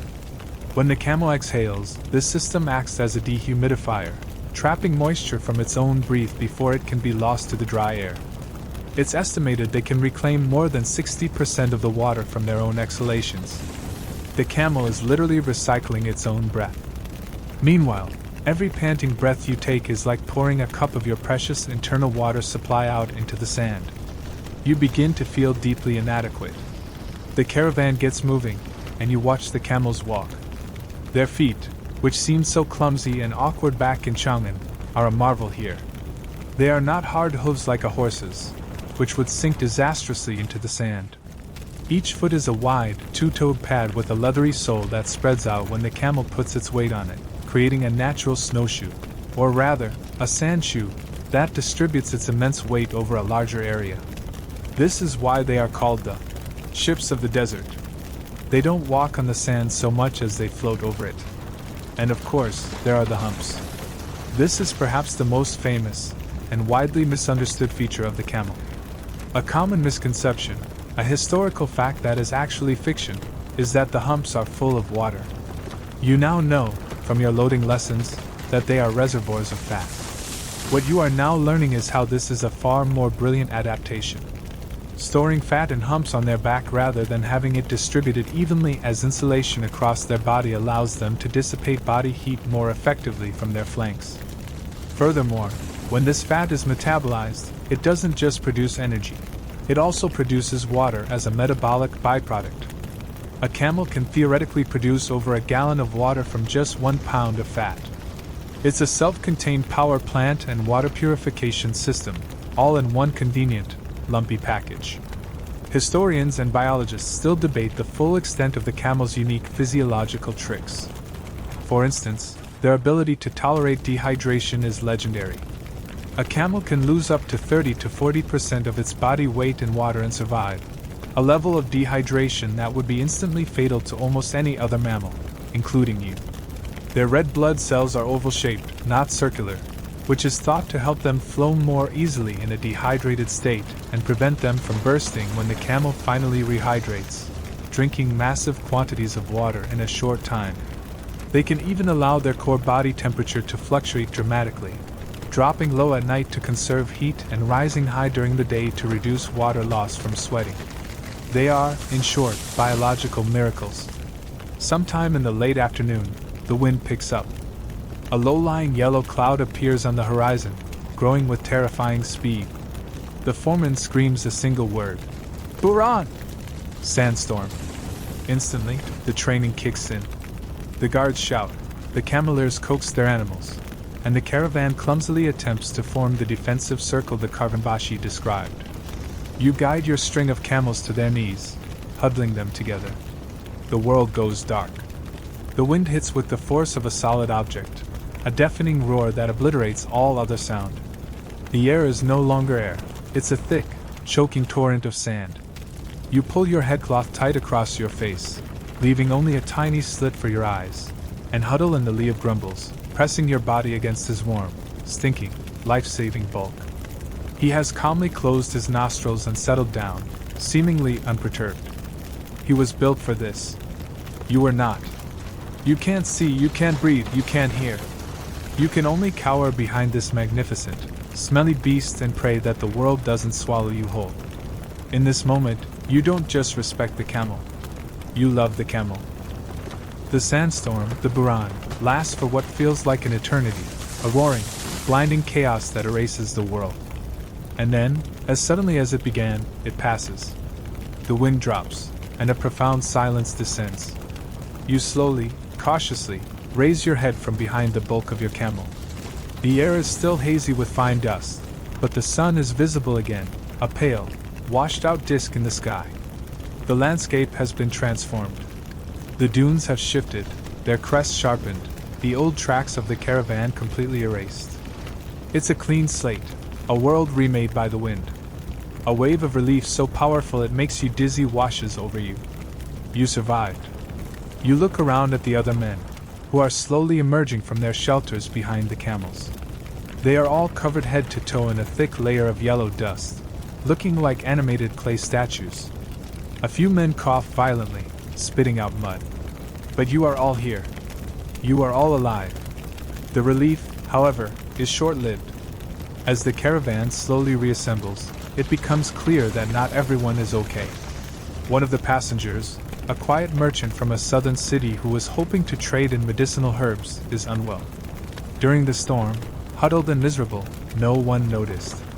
But now, as he struggles to stand, it's obvious something is wrong. He's shivering uncontrollably despite the growing heat. His face is flushed with fever, and he's racked with a deep, hacking cough.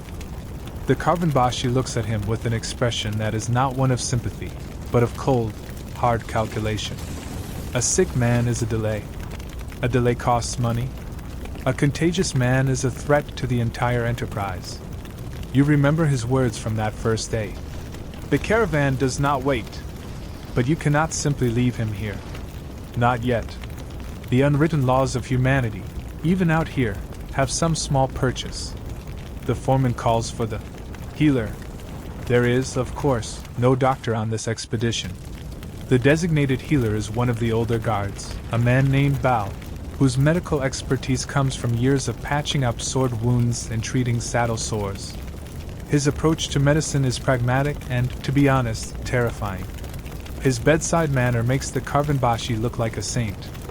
Bao examines the sick merchant with a distinct lack of gentleness, pressing on his stomach and peering into his eyes. He declares, with the certainty of a man who knows just enough to be dangerous, that the merchant has an imbalance of the humors, a wind fever, that has entered his lungs. This is a classic example of the medical theories of the time, a mix of folk wisdom and early scientific principles. The treatment begins. There is no sterile equipment or carefully measured medicine. Bao rummages in his own pack and produces a gnarled, dark-looking root and a small bag of dried, acrid-smelling leaves. He boils them in a small pot over a tiny, closely guarded fire of dried camel dung. The only exception to the no fire rule is for a medical emergency. The resulting tea is a thick, black, sludge-like liquid that smells like a goblin's sock drawer. The sick man is forced to drink it, gagging with every swallow. You can't help but think the side effects of this cure might be worse than the disease itself. This is the grim reality of healthcare on the Silk Road. And it leads to a much larger, and more terrifying, historical fact. These routes were not just conduits for silk and ideas. They were superhighways for disease. Pathogens traveled with the same efficiency as the merchants. Measles, smallpox, and most devastatingly, bubonic plague, all made their way along these networks, spreading between east and west, triggering epidemics and pandemics that would reshape civilizations. Your sick companion is not just a personal tragedy. He is a data point in the long, brutal history of epidemiology. Historians and medical anthropologists still argue about the precise roles of different types of healers on the Silk Road. Were established medical traditions like Chinese herbal medicine or Greco-Persian humoral theory the dominant forms of treatment? Or did the day-to-day reality fall to folk healers, shamans, and wise women in the oasis towns, whose methods were a blend of practical herbalism and magical ritual? On this caravan, at this moment, it's clear, you take what you can get, and what you can get is a grumpy old soldier with a bag of suspicious-looking roots. For the quirky tidbit, Bao's treatment doesn't stop with the foul tea. He also produces a set of bronze, scraping tools. He has the sick merchant lie on his stomach and proceeds to vigorously scrape his back with the edge of the tool, raising angry red welts. This is a real technique, known as gua sha, intended to release stagnant blood and improve the flow of qi, or life energy. To your modern eyes, it looks like he's trying to buff out a scratch on a piece of furniture with extreme prejudice. The merchant does not improve. If anything, by the next day, he is worse. His fever is higher, and his breathing is shallow. He is too weak to walk and can barely sit upright on his camel. The caravan's pace slows. The other men give him a wide berth, their fear a palpable thing.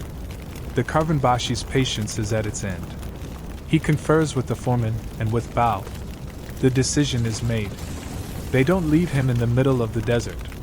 That would be too barbaric, even for this crew. They wait until they reach a tiny, pathetic way station, little more than a single mud hut next to a brackish well, maintained by a grim-faced family who taxes travelers for water. The merchant is unloaded, along with a small portion of his goods to pay for his care. He is delirious, barely conscious of what is happening. The woman of the hut takes the payment with no expression at all. She has seen this before. The caravan prepares to leave. You look at the merchant, lying on a thin mat in the sliver of shade offered by the hut, alone, sick man abandoned by his colleagues hundreds of miles from anyone he knows. There are no goodbyes. The Caravanbashi does not look back. You get the sense that in his ledger book, this man has just been written off as a business loss. You tug the lead rope of your camel, and the march resumes. The only sound is the wind and the soft tread of the animals.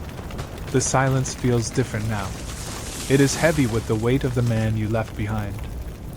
The memory of the abandoned merchant hangs heavy over the caravan, a silent, invisible passenger. For days you march with your head down, the landscape a blur of receding desert.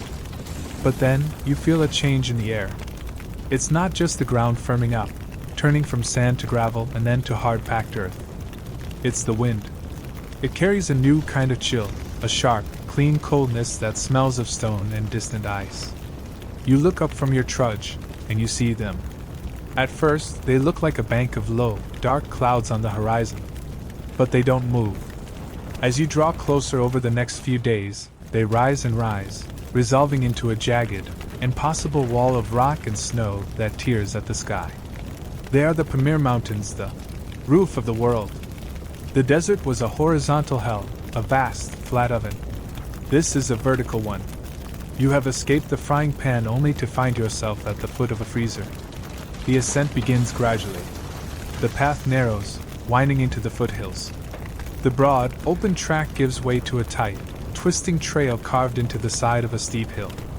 For the first time in weeks, you are walking in shadow, the sun blocked by the rising bulk of the mountains. The air thins.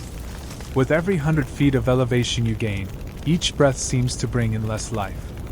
You feel a constant, dull ache in your head. Your lungs burn. The other men feel it too. They are quieter, their movements more deliberate. This is altitude sickness, what the old hands call mountain madness. There's no cure for it from Bao's bag of tricks.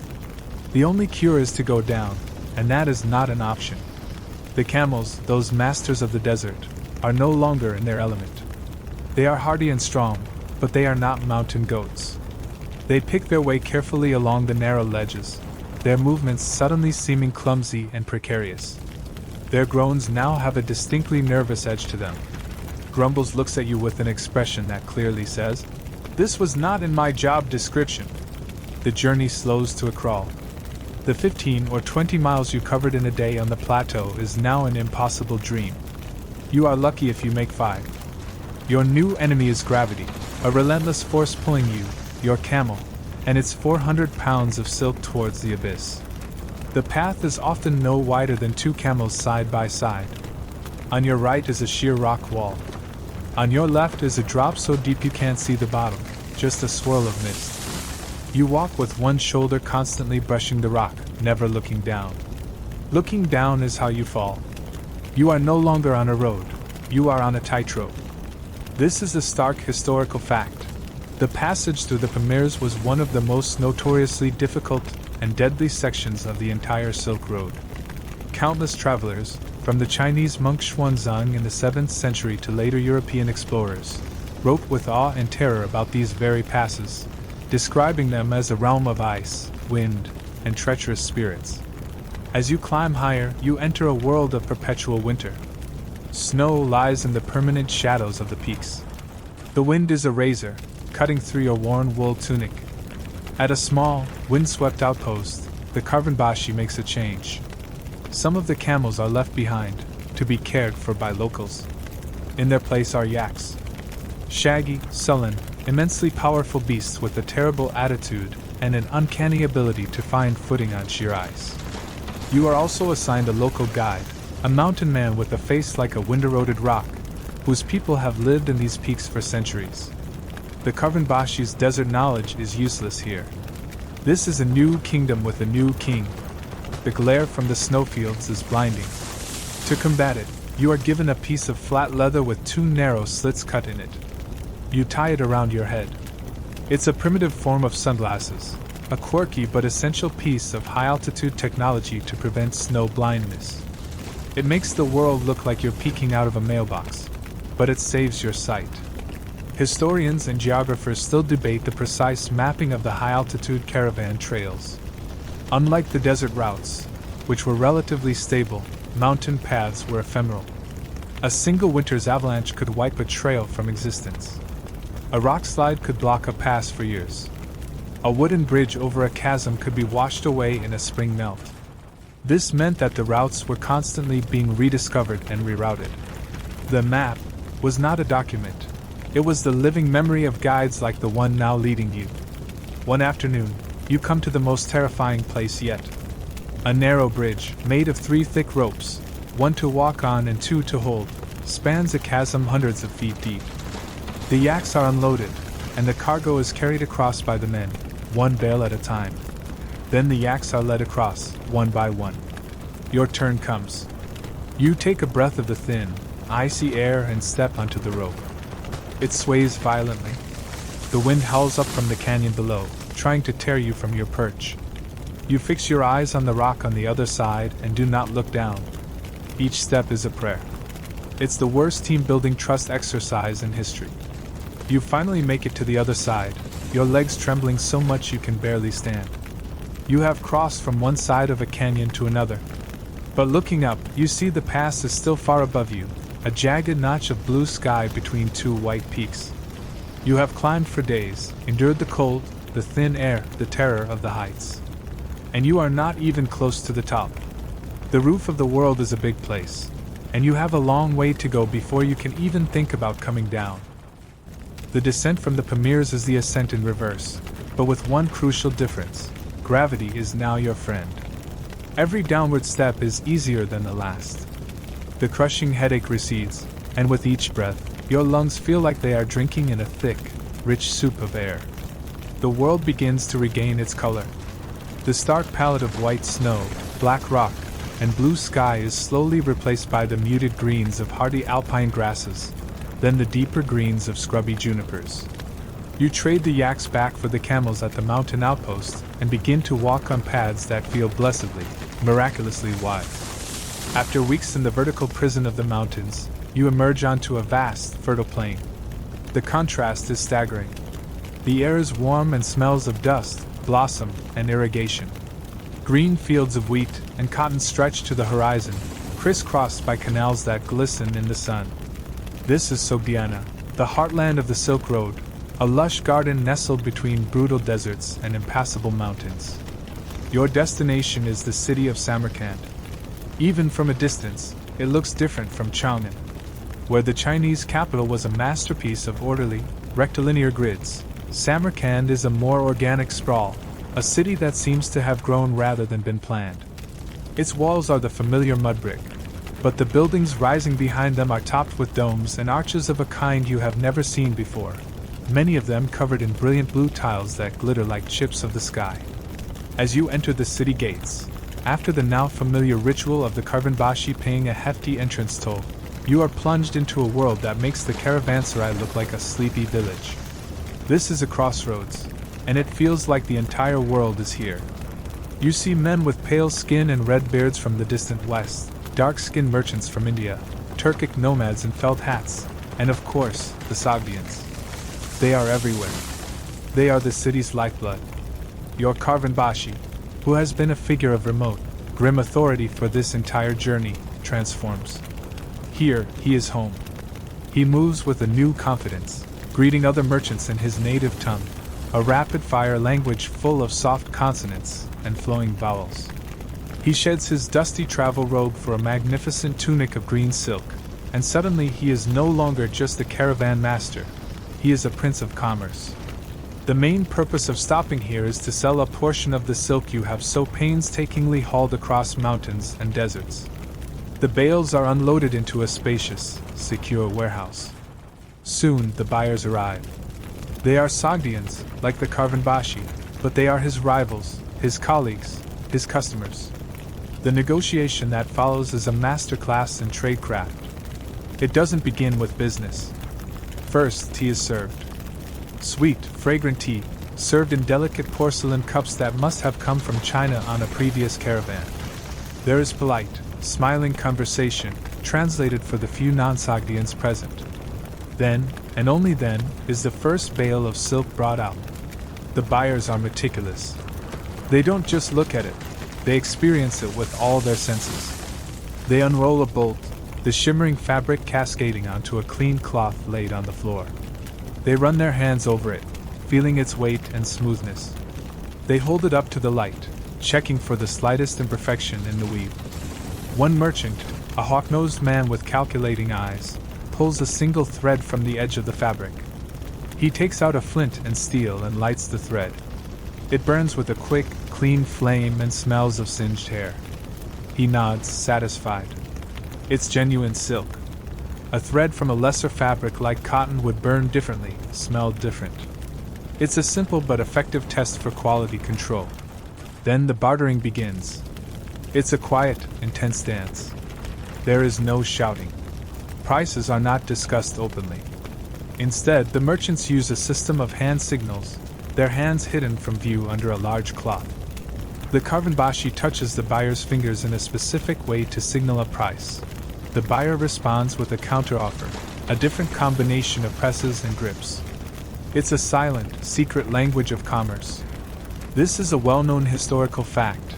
This tactile bargaining method allowed merchants to negotiate privately, even in a crowded room, preventing others from knowing the final price of the deal. Scholars still debate whether the Sogdians' dominance was due to their unique cultural adaptability and neutrality, allowing them to deal with everyone from the Chinese to the Persians, or if it was more a result of a ruthless, clan-based monopoly on key trade routes and goods. Watching your caravanbashi, you see both.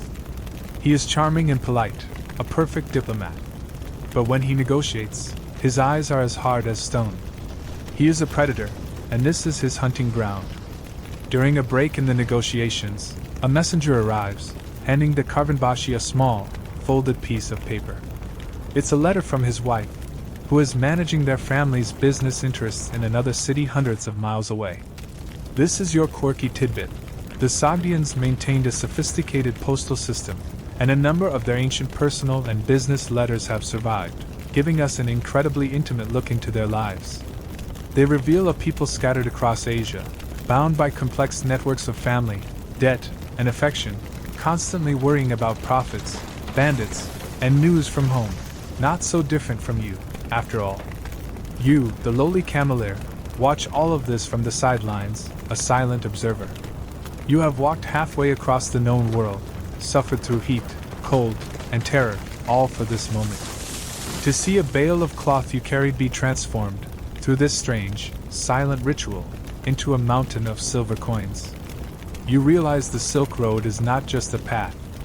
It's a machine, a complex engine for turning hardship into wealth, and the Sogdians are its master mechanics. You thought the journey was about moving goods. You were wrong.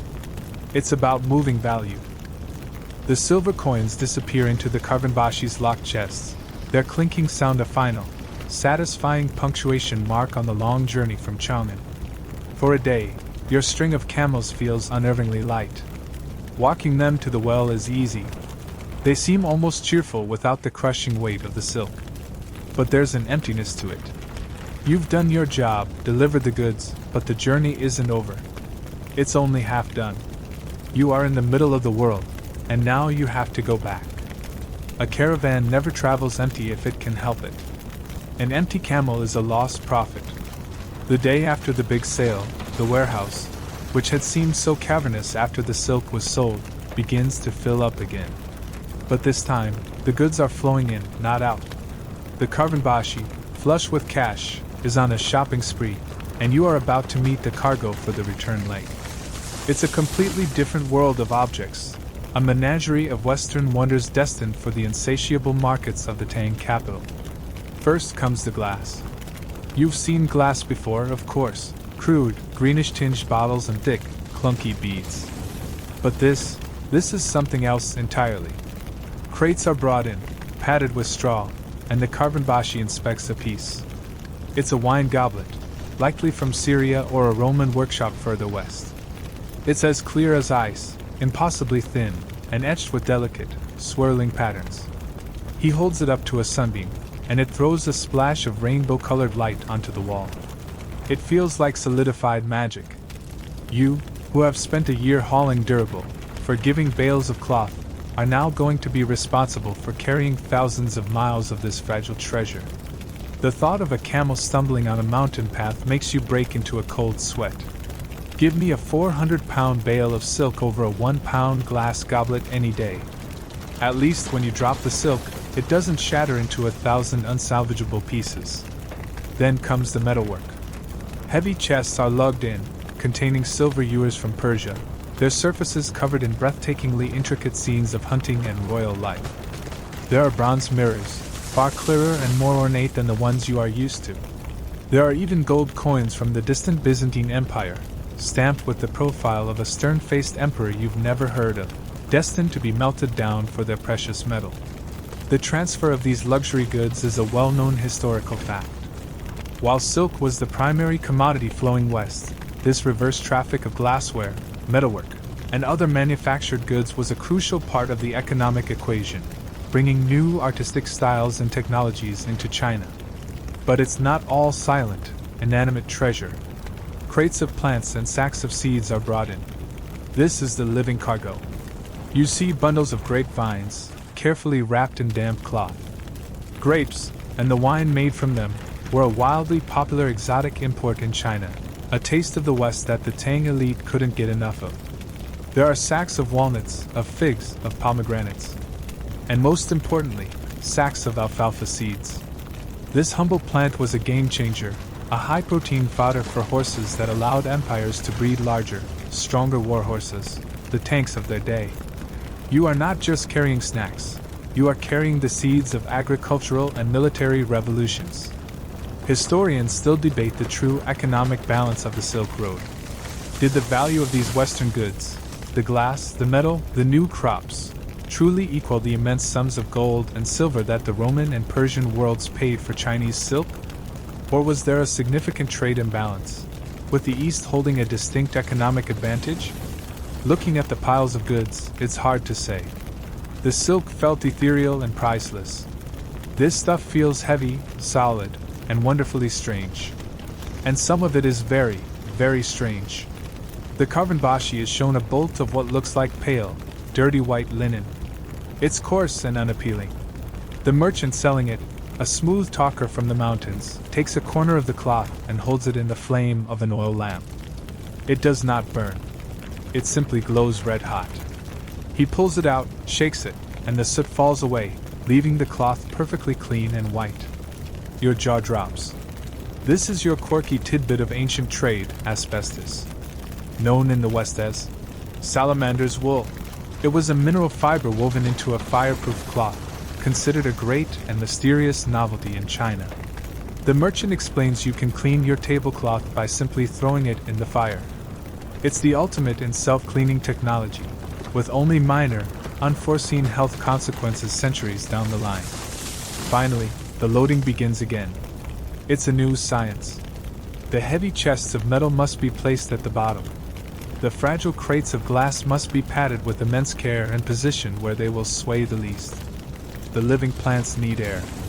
Everything must be balanced, secured, and protected not just from the road, but from each other. You spend 2 full days relearning your job, your hands growing accustomed to the feel of rough wood and straw instead of coarse-woven silk bales. By the end, the camels are once again loaded to capacity, grumbling under the weight of their new, eclectic burden. You stand before your string of 5, the familiar lead rope in your hand. The scent of your cargo is no longer the neutral smell of silk, but a weird cocktail of straw, strange spices, and the damp earth of the potted grapevines. You have crossed the continent, sold a treasure, and are now about to do the whole thing again in reverse, carrying a library of foreign objects back to your own world. The journey home begins now. The caravan is moving east again, retracing its steps through the familiar landscape, yet everything feels different. The weight on your back feels lighter, not because the cargo is any less heavy, but because you are heading home. The promise of your payment, a small fortune that will change your family's life, is no longer an abstract dream but a tangible goal on the other side of the mountains. The Caravanbashi, having secured his profit in Samarkand, is in a remarkably better mood. He still has the friendly disposition of a cornered wolf, but now he's a well-fed cornered wolf, which is a definite improvement. The biggest change is the evenings. Now that you are out of the most notorious bandit country and back in lands where the Caravanbashi has connections and pays for protection, a new ritual is permitted. A campfire. It's a small one, built in a shallow pit and fed with scavenged scrub wood and dried camel dung, but its effect is transformative. It pushes back the immense, oppressive darkness of the plains and carves out a small circle of warmth and light, a temporary island of humanity in the wilderness. It becomes the heart of the caravan after the sun goes down. After the camels are settled and the cold meal of bread and dried fruit is eaten, the men drift towards the flames. You find a spot on the ground, close enough to feel the heat on your face but far enough away to stretch your aching legs. And then, the stories begin. This is your new form of entertainment. There are no books to read, no dice games allowed. The Caravanbashi frowns on anything that could lead to disputes. There is only the fire and the human voice. An old guard, a man whose face is a leathery mask of scars, starts it off. He tells a story of a bandit raid from a journey years ago.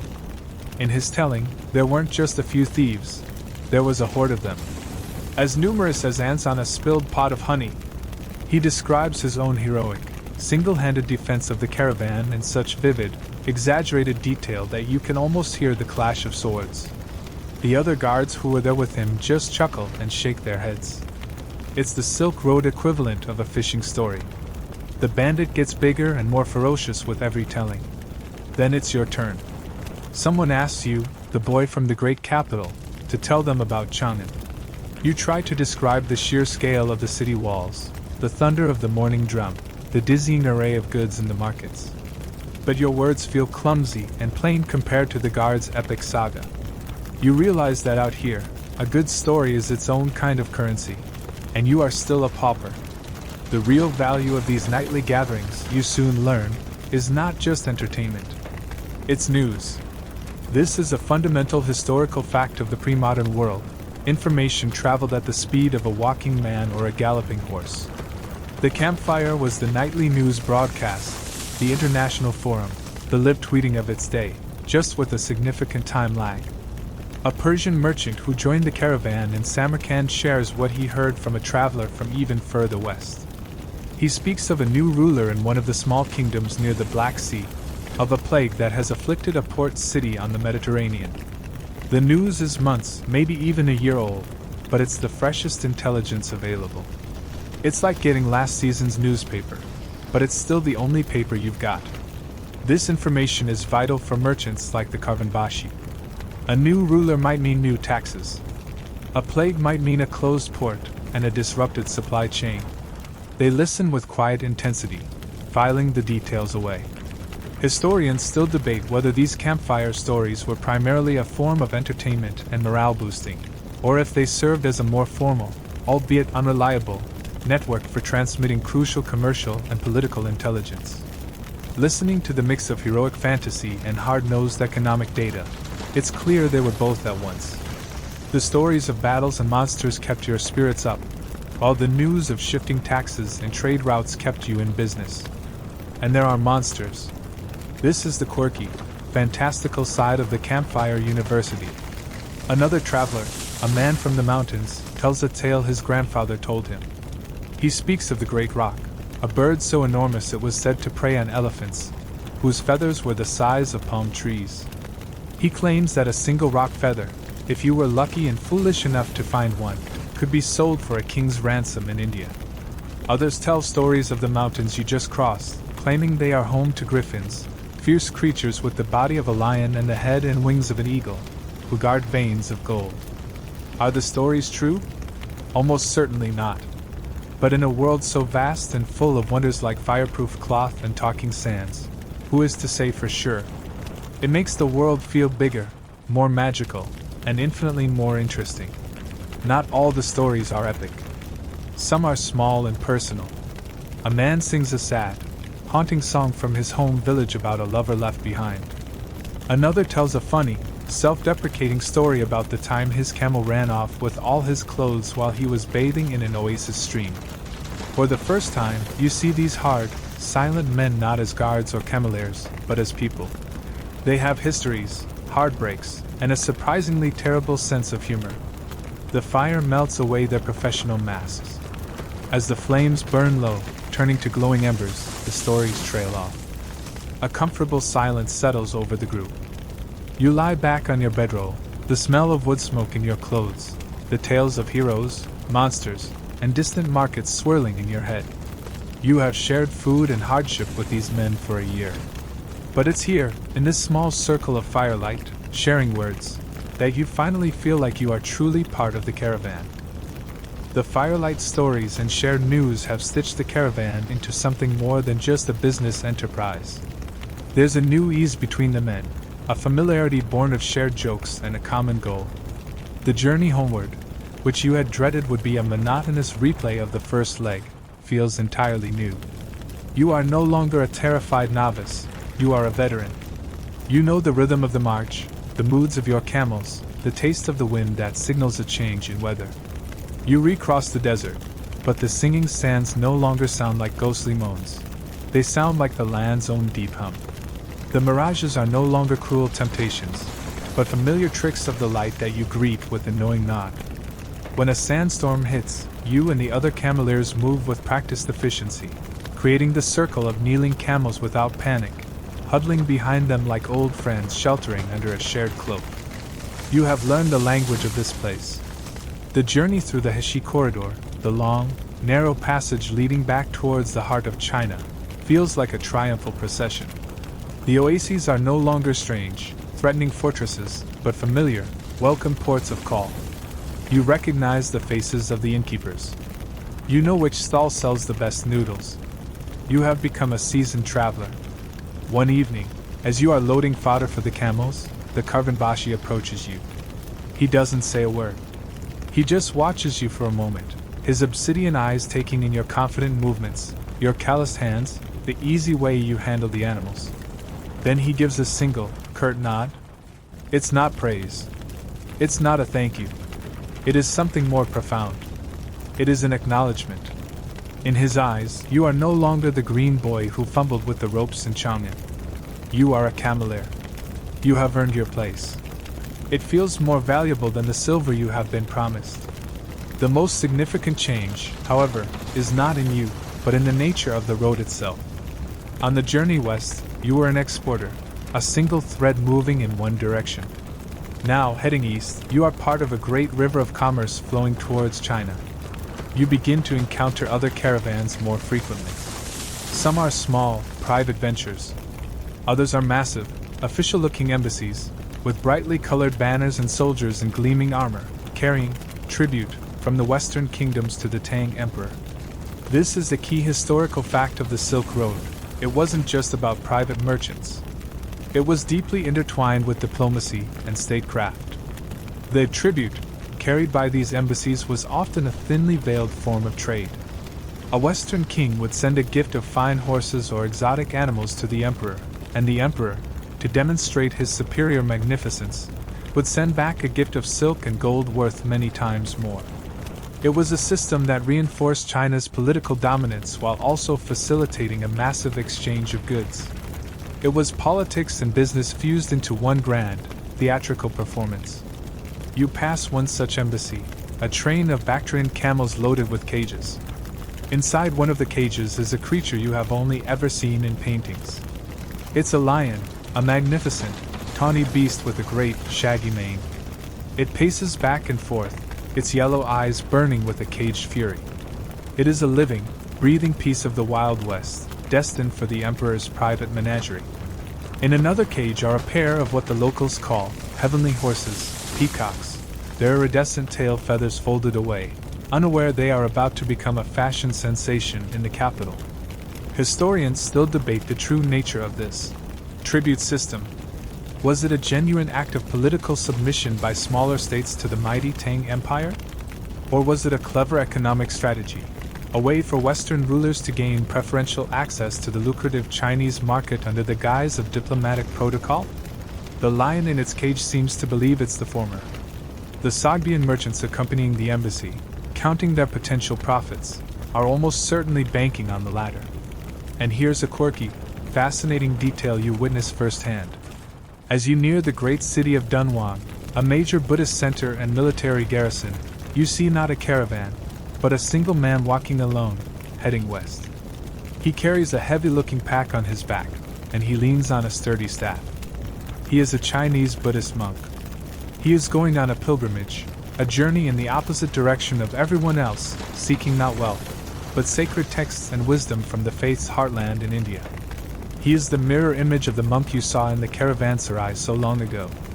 This single, determined figure represents the other great purpose of the Silk Road, the quest for faith. He is walking into the wilderness you have just survived, and he is doing it alone, his only protection his belief. The sight is both humbling and insane. He is a one-man caravan of ideas. You finally leave the desert and the corridor behind. The landscape becomes green and populated. You see familiar farms, hear the dialects of your own province. The air smells of home. The journey's end is near. You look at your camels, at their new cargo of strange and wonderful things. You look at the men around you, who have become your family. You are not the same person who left Chang'an a year and a half ago. You have been scoured by sand, frozen by ice, and remade by the road. The Silk Road is not just a path on the ground. It's a journey that carves a new map inside you. And then, one afternoon you see it. It's just a faint, dark line on the horizon, but you know what it is. It's not a mountain range this time, not a mirage, and not a storm. It's the great western wall of Chang'an. The Kaiyuan Gate, which loomed like a monster's jaw swallowing you whole when you left, now looks like the gateway to paradise. A collective sigh of relief ripples through the caravan. The final leg. The last few miles are a strange process of re-entry. The lonely track broadens into a wide, busy road, crowded with farm carts, traveling officials, and local merchants. You are no longer a self-contained universe. You are merging back into the vast, teeming galaxy of the Tang Empire. The air, which for so long smelled only of dust, wind, and camel, is now thick with the smells of civilization, wood smoke from 1,000 hearths, the pungent aroma of night soil being used as fertilizer on the fields, the scent of cooking oil and humanity. It's overwhelming and, in a strange way, beautiful. You reach the gate, the same one you passed through what feels like a lifetime ago. The guards, in their familiar lacquered armor, look impossibly clean. The caravan halts, and the final inspection begins. But this time, the dynamic is completely different. On the way out, you were nobodies, dusty merchants heading into the wild. Now you are returning from that wilderness, bearing its strange fruits. You are objects of curiosity. The customs official, a man with a perpetually bored expression, starts his inspection. This is a crucial historical fact. The state kept meticulous records of goods entering its major cities. both for taxation and to monitor the influx of foreign materials. The official looks at the heavy chests of Persian silver with a professional but unsurprised eye. He nods at the Syrian glassware, logging it in his ledger. But then your foreman, with a showman's flourish, presents the bolt of asbestos cloth. He demonstrates its miraculous fireproof quality, holding a corner in a flame. The customs official's bored expression finally cracks. He stares at the glowing, unburnt cloth, then back at the foreman, as if he's just been shown a piece of the moon. He pokes it with a stick. He doesn't know what to call it, how to categorize it, or what tax to levy on it. He has a brief, heated discussion with his superior, and you can tell this single item is going to cause a week's worth of paperwork. You have officially broken the bureaucracy. Finally, you are allowed through. You lead your string of camels through the great stone archway and back onto the paved streets of the capital. The noise is deafening.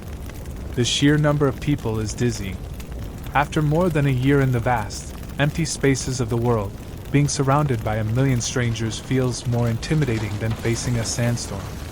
You deliver the caravan back to the West Market, the very spot where your journey began. The unloading is swift and professional. Your job is almost done. And now for a quirky but practical tidbit. What happens to the heroes of this long journey, the camels? They are not put out to pasture. They are valuable assets. In a corner of the market, there's an area for just this purpose. A potential buyer, another caravan master perhaps, comes to inspect them. He looks at their teeth, checks their feet, and runs a hand over their humps, assessing their condition after the grueling trip. Your old friend grumbles, who has carried hundreds of pounds of treasure and endured every hardship without complaint, is being sold like any other piece of equipment. You give him one last scratch on the neck. He looks at you with his usual expression of profound indifference, and lets out a low groan. You'll miss that sound. The Caravanbashi calls you over. The journey is officially over. He hands you a small, heavy pouch. Inside is your payment, a string of silver coins that represents more money than you have ever seen in your life. There is no speech, no certificate of completion, no exit interview. The caravan is dissolved, he says. And that's it. You turn away, the pouch heavy in your hand, and you see him already in deep conversation with another merchant, gesturing towards the newly arrived glassware. He is not resting. He is not celebrating. He is already planning the next venture, selling the cargo, securing new contracts, preparing to send another caravan, or perhaps even go himself, back out onto that endless road. And you realize the truth. Historians still argue whether a caravan's journey truly ended upon its return to its home city, or if it was merely a temporary pause in a continuous, overlapping cycle of commerce. For the Caravanbashi, this isn't an end. It's just a refueling stop. You stand alone in the chaos of the market. You are a rich man. You can go back to your village, buy the best land, and never work another day in your life. But as you look at the stream of people, at the merchants from a dozen lands, at the newly arrived caravans preparing to go west, you feel a strange pang of loss. You are no longer a cameleer. You are no longer part of that moving, breathing entity. The Silk Road is not a line on a map from Chang'an to Samarkand. It is a circulatory system, a great, beating heart that pumps goods, people, and ideas around the body of the world. You were a single blood cell in that artery for a while. And now you are standing still, while the river rushes on without you. The city noise begins to fade as you walk away from the market, the silver in your pouch a cold, heavy weight, a final full stop on the sentence of your journey. The sun is setting, casting long, peaceful shadows down the residential alleys, and you find your way back to the small guest house where it all began. The straw pallet on the floor does not look inviting, but it is the first bed you will sleep in that isn't on the hard, unforgiving ground, or in a noisy, dangerous caravanserai, for nearly 2 years. You lie down, and the stillness is the most shocking sensation of all. There is no wind, no creak of leather, no soft groan of a camel settling for the night. There is only the distant, muffled hum of the city, a sound of profound and absolute safety. You close your eyes, but the journey continues behind your eyelids. You see the endless, shimmering expanse of the Taklamakan, the terrifying, beautiful peaks of the Pamirs, the brilliant blue domes of Samarkand. You can still feel the rhythmic sway of the walking camel, a ghost of motion that will likely stay with you for weeks. The road has been burned into your memory, a map of hardship and wonder that you will carry forever. You have walked to the edge of your world and returned, no longer the boy who left, but a man who has seen the vastness of the earth and the great, intricate, and unending tapestry of humanity that stretches across it. And now, at long last, your watch is over. The road will go on, the caravans will continue to flow, the stories will continue to be told around 1,000 campfires. But your part in this one is done. You can finally, truly, rest. Sweet dreams.